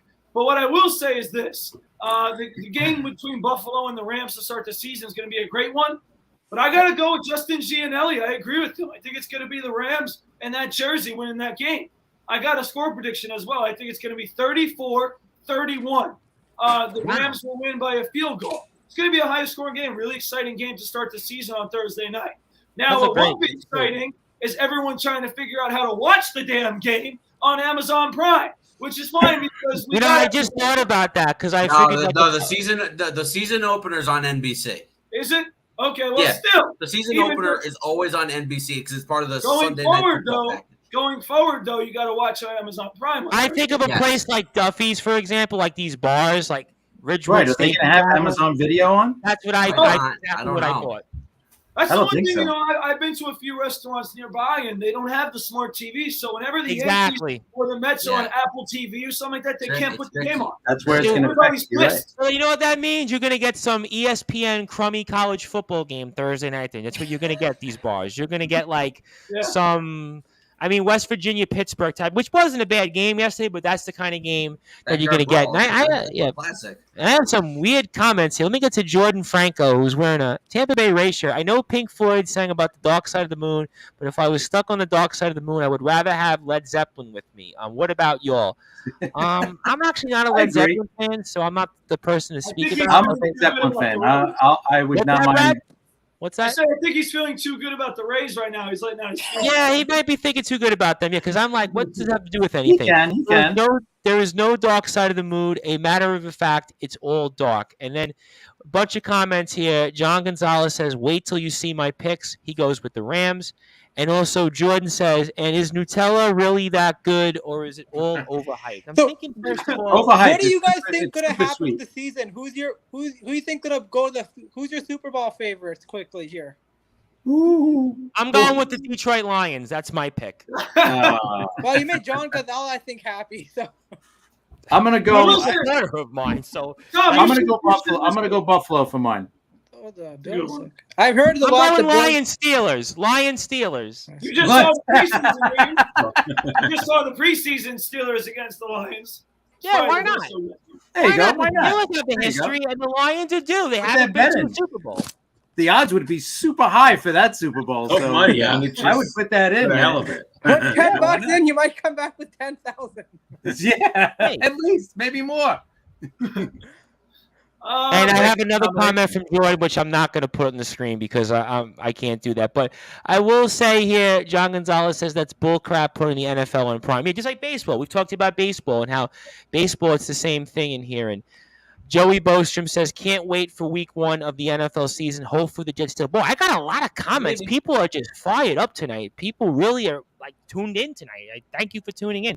Carlos Otoro Chavez II says preseason Jets versus Buffalo in the playoffs. So yeah, preseason Jets versus Buffalo in the playoffs. I guess that's the wind up here. And also John says Lions. So yeah, those are some great stuff here. So we went through a lot here on Sportswire Radio tonight. So definitely you want to enjoy that. So let me go to Rob Moroska here first because he's waiting to chomp in. So I'm going to give you the floor, Rob Moroska. Any closing thoughts? Anything you want to share? Say anything else Met related you want to get off your chest? And I turn it over to you, my friend, and anything else you want to plug, and fire away. Yeah, the Mets are in a great position right now. They got a great schedule, and they just have to keep winning the series. They can't let their guard down against these bad teams. And if they keep winning series, there's no problems. I'm confident, and I'm not worried about the Braves, like I said before. I still have the contest going on, even though he is out for the season. And, the poor kid messed up his thumb, but the Brett Beatty card looks great, and it's sold out. So I'm still giving it one away, and tomorrow I'll have everything on Twitter for that. And awesome. You can get me at R.Moroska on Twitter. And like I said, I got the cards. Actually got them this morning, and they're a pretty nice card to have. And you never know. So hey, somebody's out there. Yeah, I'll be giving one away. And other than that, it was a great show, guys. I had a lot of fun tonight. Excellent, and I'm looking forward to doing it again next week. Absolutely. R. Moroska on Twitter. We'll get more details on that contest. Looking forward to that. Rob Moroska on Facebook as well. And enjoy the Labor Day weekend. Anthony Finkel says, closing though, JETS with the exclamation points, and can't wait for next week as well with Anthony Finkel. And Carlos Otoro Chavez says, Buck almost blew it by trying to keep Peterson past 5 innings. Yes, the Mets definitely did let the Nationals back in the game. And Chris, I'm going to give you the floor. Then I'm going to give you some closing thoughts. Anything you want to plug, share. I know Liftoff Jets, we have a show that I'll be playing this weekend as well. Looking forward to hearing that. We've played the Talking Rivals as well in the rotation throughout the week on Sportswire. So I turn it over to you. Anything you want to share and say, and fire away, my friend. Well, I'm not going to say anything about the Yankees anymore. I think we buried them a little bit today. So yeah, but yeah, looking forward to the NFL season. We'll have a preview of week 1. We'll also have our playoff and Super Bowl picks also for our next episode coming up probably Tuesday or Wednesday. And Sharman and I will be at opening day as well. So like last year. That's cool. Yeah. So remember you can catch us Liftoff Jets. And also the baseball podcast, Talking Rivals with Patrick Trotty. And you can catch me on Twitter at CP7NY. And we'll have new episodes coming up. Monday, probably Talking Rivals, and Tuesday or Wednesday, Liftoff Jets. I got one more comment for you, Chris. This is from Anthony Finkel because he and I were talking about this on the wrestling show. So let me tell you something. Korn and the Korn fans brought it big time. I haven't seen a crowd like that in a while at Jones Beach, because Jones Beach is usually more, mild and awesome. It was awesome. Them and Evanescence actually was pretty good too. Was that, Anthony and I was speaking about this because he likes Evanescence more than I do, because I really don't care for Evanescence, but Anthony kind of liked them. But how were they live? They were very good live. I have to say they were a little more heavier than I thought. Okay. Yeah, but they were pretty good. She's got a great voice still, Amy Lee. Her voice is still amazing. And she's probably in her 40s now. So, it's crazy. I remember I was in high school when they were popular. Anthony and I were speaking about this, and we were in high school, and it was like they were huge for about 2 years, and they had song after song. And Joe Dell could probably speak to because he's a musician, but I just never really cared for them. Korn, as I've gotten older, I've appreciated them more. I didn't care for them much growing up because they didn't have the guitar solo, but even their later work, I've kind of had an appreciation for. So I would always think that they would be a great show because their musicianship is through the roof. And when I saw your video, it was a great crowd. I mean, if it wasn't sold out, it was 90%, 95% packed. I mean, every time I'm looking around, I'm like, this place is packed. Well, And Korn's Jones a, Beach Korn's usually a have big band. spots up there. Korn's a legacy band, and Evanescence would bring out the casual rock fans. That's a pretty good Yeah, package. that's true.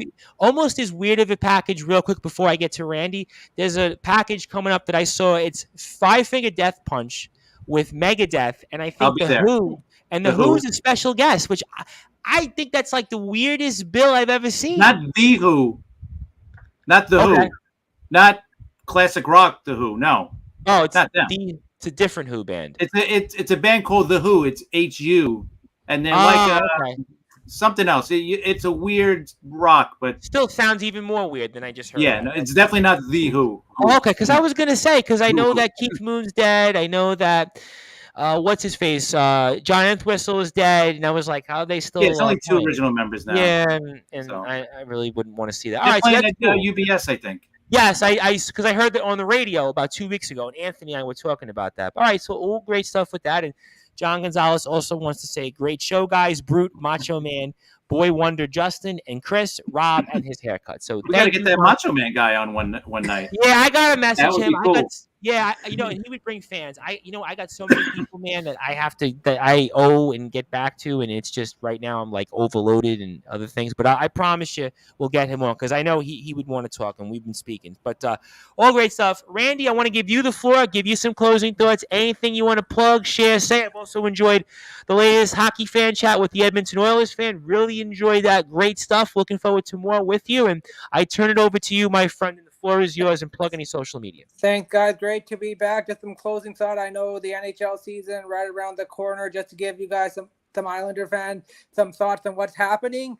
I've thought about this for a while, and I know there's been a lot of talk. Lou not doing anything, not signing Kadri, not really going after any big free agents, any big trades. I think he might have done maybe the best thing, not doing anything, because wait. I know you're saying sure. But here's the thing is, Tom, he's have them players really under bad contract right now. Paso, 29, 4 years at $5 million. You thought Paul. He's got Andrew Green, which is now a bad contract. At 5 contract. You got Paul Mary. Why would you want to add an Adam Kadri to this situation or a JT Miller? Where I think some of these guys they can trade. Paso's gonna be the hard one because he has a modified no trade, and same with Paul Mary. You're kind of stuck with those two. Pajot, you got 4 years left. Yeah, that's a tough one. So I think Lou may have. I think as well, this team's in a hard spot where a year ago, they were wanting to compete for the cup. Where now, can they get the playoffs? And I think they have I don't see them as a cup contender. They're not. They have to see where they're going. And I think right now, but they got to see what they have. But I think one thing is positive. They have a very young decor.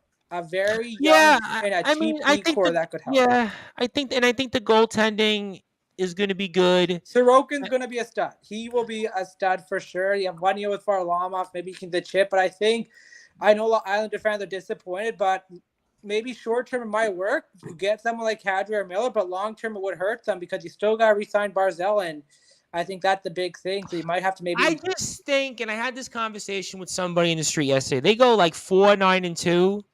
That fan base is going to turn on them real quick, and they're going to have a lot of empty seats at UBS because that's a fan base right now that they're like, they need a win. And, I know they got to the conference finals a couple times, and they got within 1 goal of the Stanley Cup, but they did not do anything to significantly address that team. So I wonder, find out.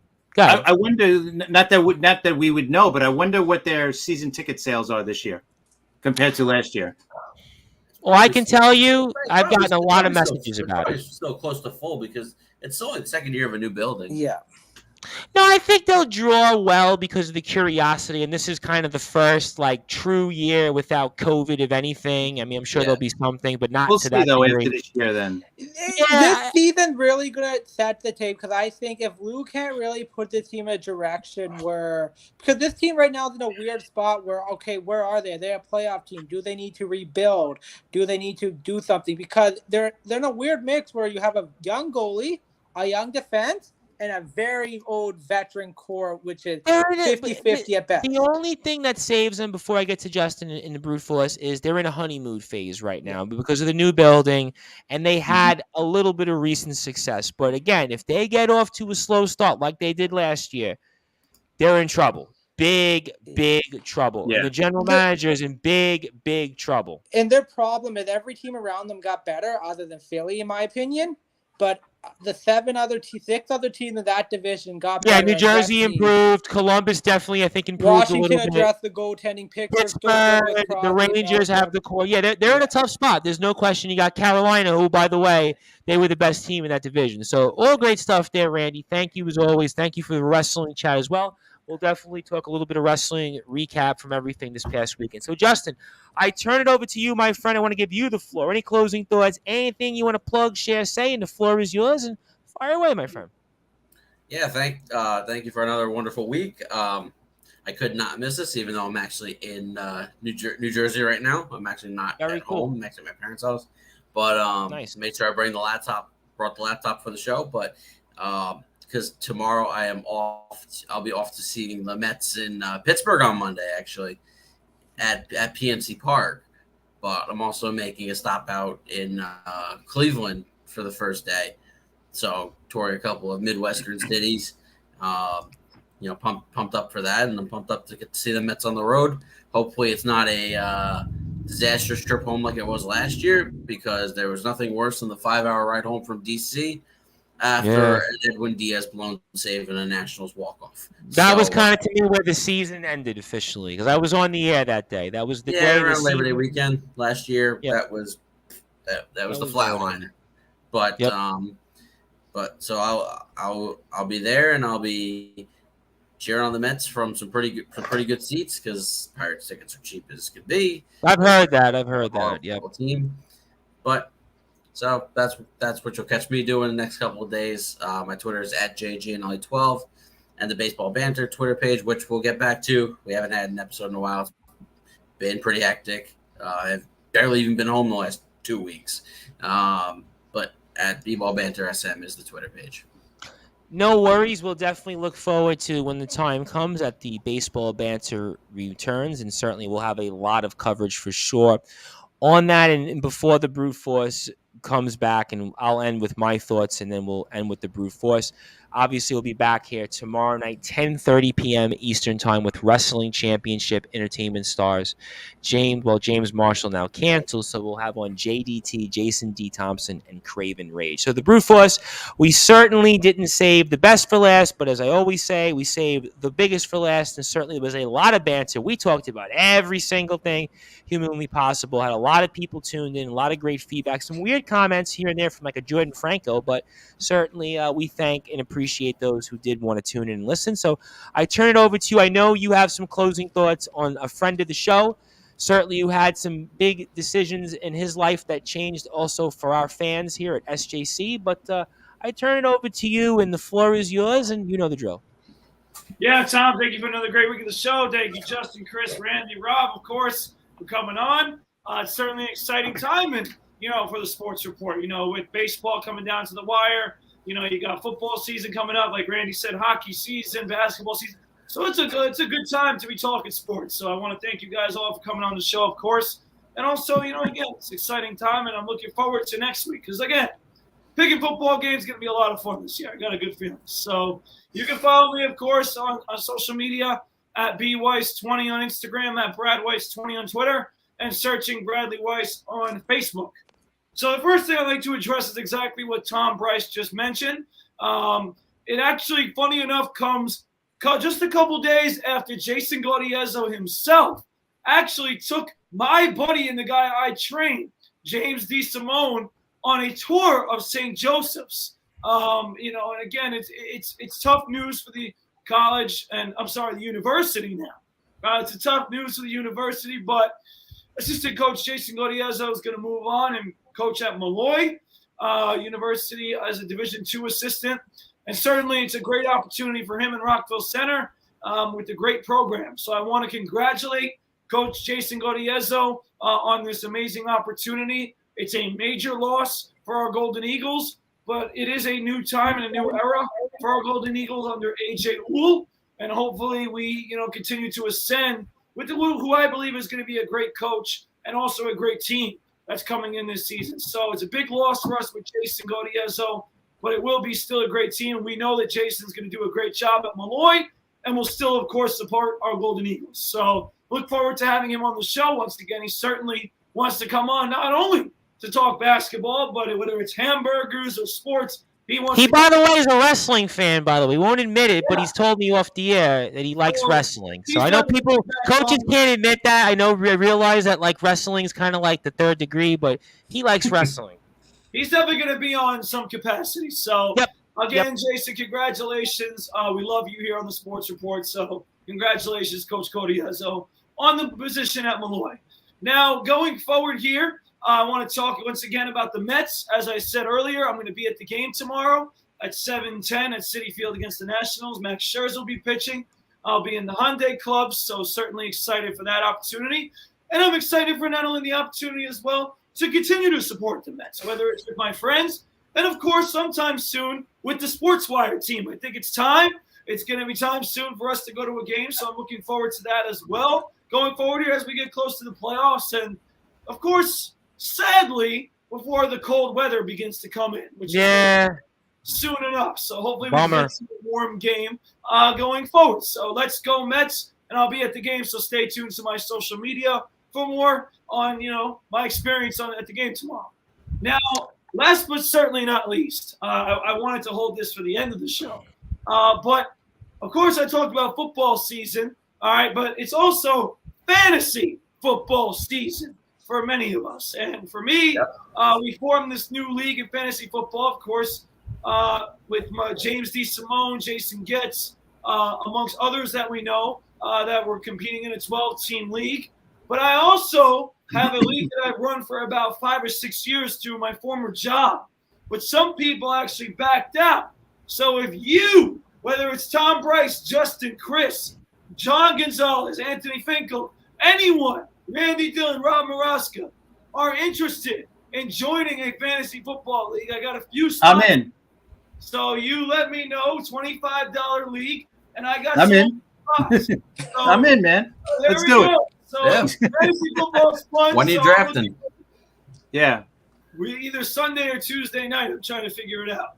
But either way, we'll be in contact. But if anyone else is interested, be sure to contact my social media. Again, it's at BWeiss20 on Instagram, at BradWeiss20 on Twitter, and searching Bradley Weiss on Facebook. I need some people. So if anyone wants to join fantasy football, I need a few more people. So with all that being said, looking forward to next week. Like I said at the end of the show, I got the Rams winning 34-31 on Thursday night, and I'll be ready with my picks. Don't worry, John Gonzalez. I'll be here. I'll be ready, and I'm ready to talk Detroit Lions next week too. So looking forward to all of that. I should have said one more thing. Unfortunately, tonight, one of my level-up teams got eliminated from the playoffs, my 5th grade team, but they had a great season. My 6th grade level-up team will be in the championship on Tuesday night. So it's going to be fun on Tuesday night. That might actually change that draft. It might have to be Sunday night. But all right, well, we'll figure it out. Tuesday night, we're going to be in the championship game. So if you think I lost my voice now, it's going to be way worse on Tuesday because it's a big game. So I'm looking forward to that. And our level up tryouts for the fall are next weekend. So it's a lot of fun things coming. A lot of basketball, a lot of football, a lot of baseball, some volleyball. I'm looking forward to all of it because it's a great time in the world of sports. Absolutely. September, well, it certainly brings cooler weather. Well, not so much anymore. It's really more October, but it definitely brings temperatures to come down in the time zones, everything else. We get darker certainly earlier and later it comes out the sun, but certainly for sure you'll be a very, very busy man. It's a great time for the sports year, nevertheless, with football, basketball on the horizon as well, certainly hockey and college sports. And at our level, the Brew Force, college basketball will return about a little over 2 months or so. And obviously, October 15th is when everybody ramps up. I even saw York with their tryouts or the kind of a meeting I think they're having coming up. So huge shout outs to all that, but also Jason Gordiesso, I want to make sure that I give a huge shout out to and obviously congratulate Coach Gordiesso. By the way, going to our old dear friend Jason Facina's alma mater at Malloy College. So boy, the irony there.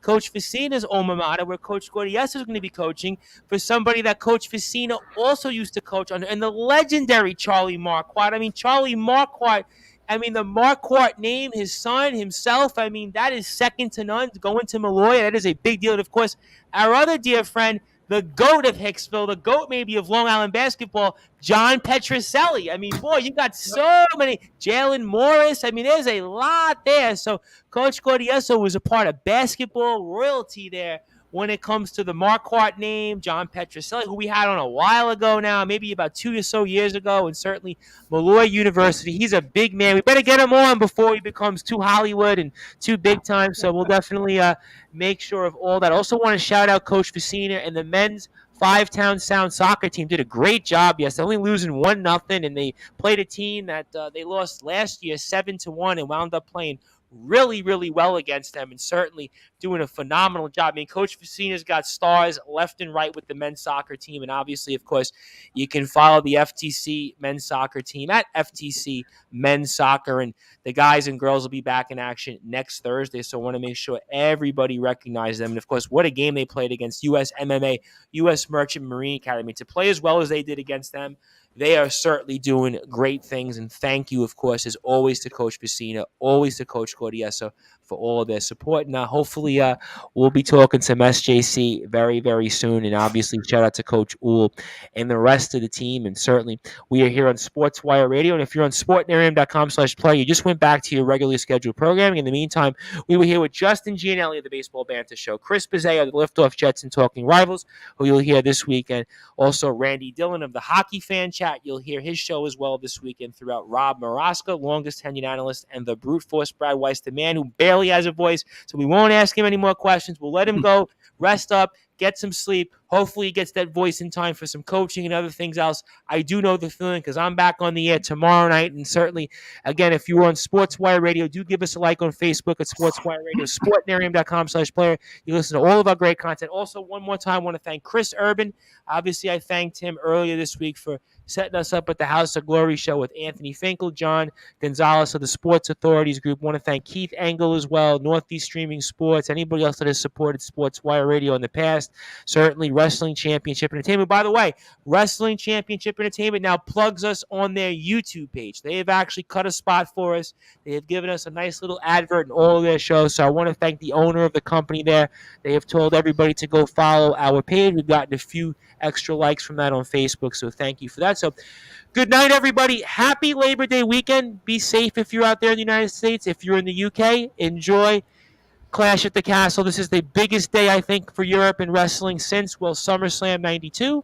And if you're everybody else out there, enjoy. I'll be back with you tomorrow night. I am the host of the Sports Report, the station manager here of Sportswire Radio, the Reverend Tom Bryce, and good night.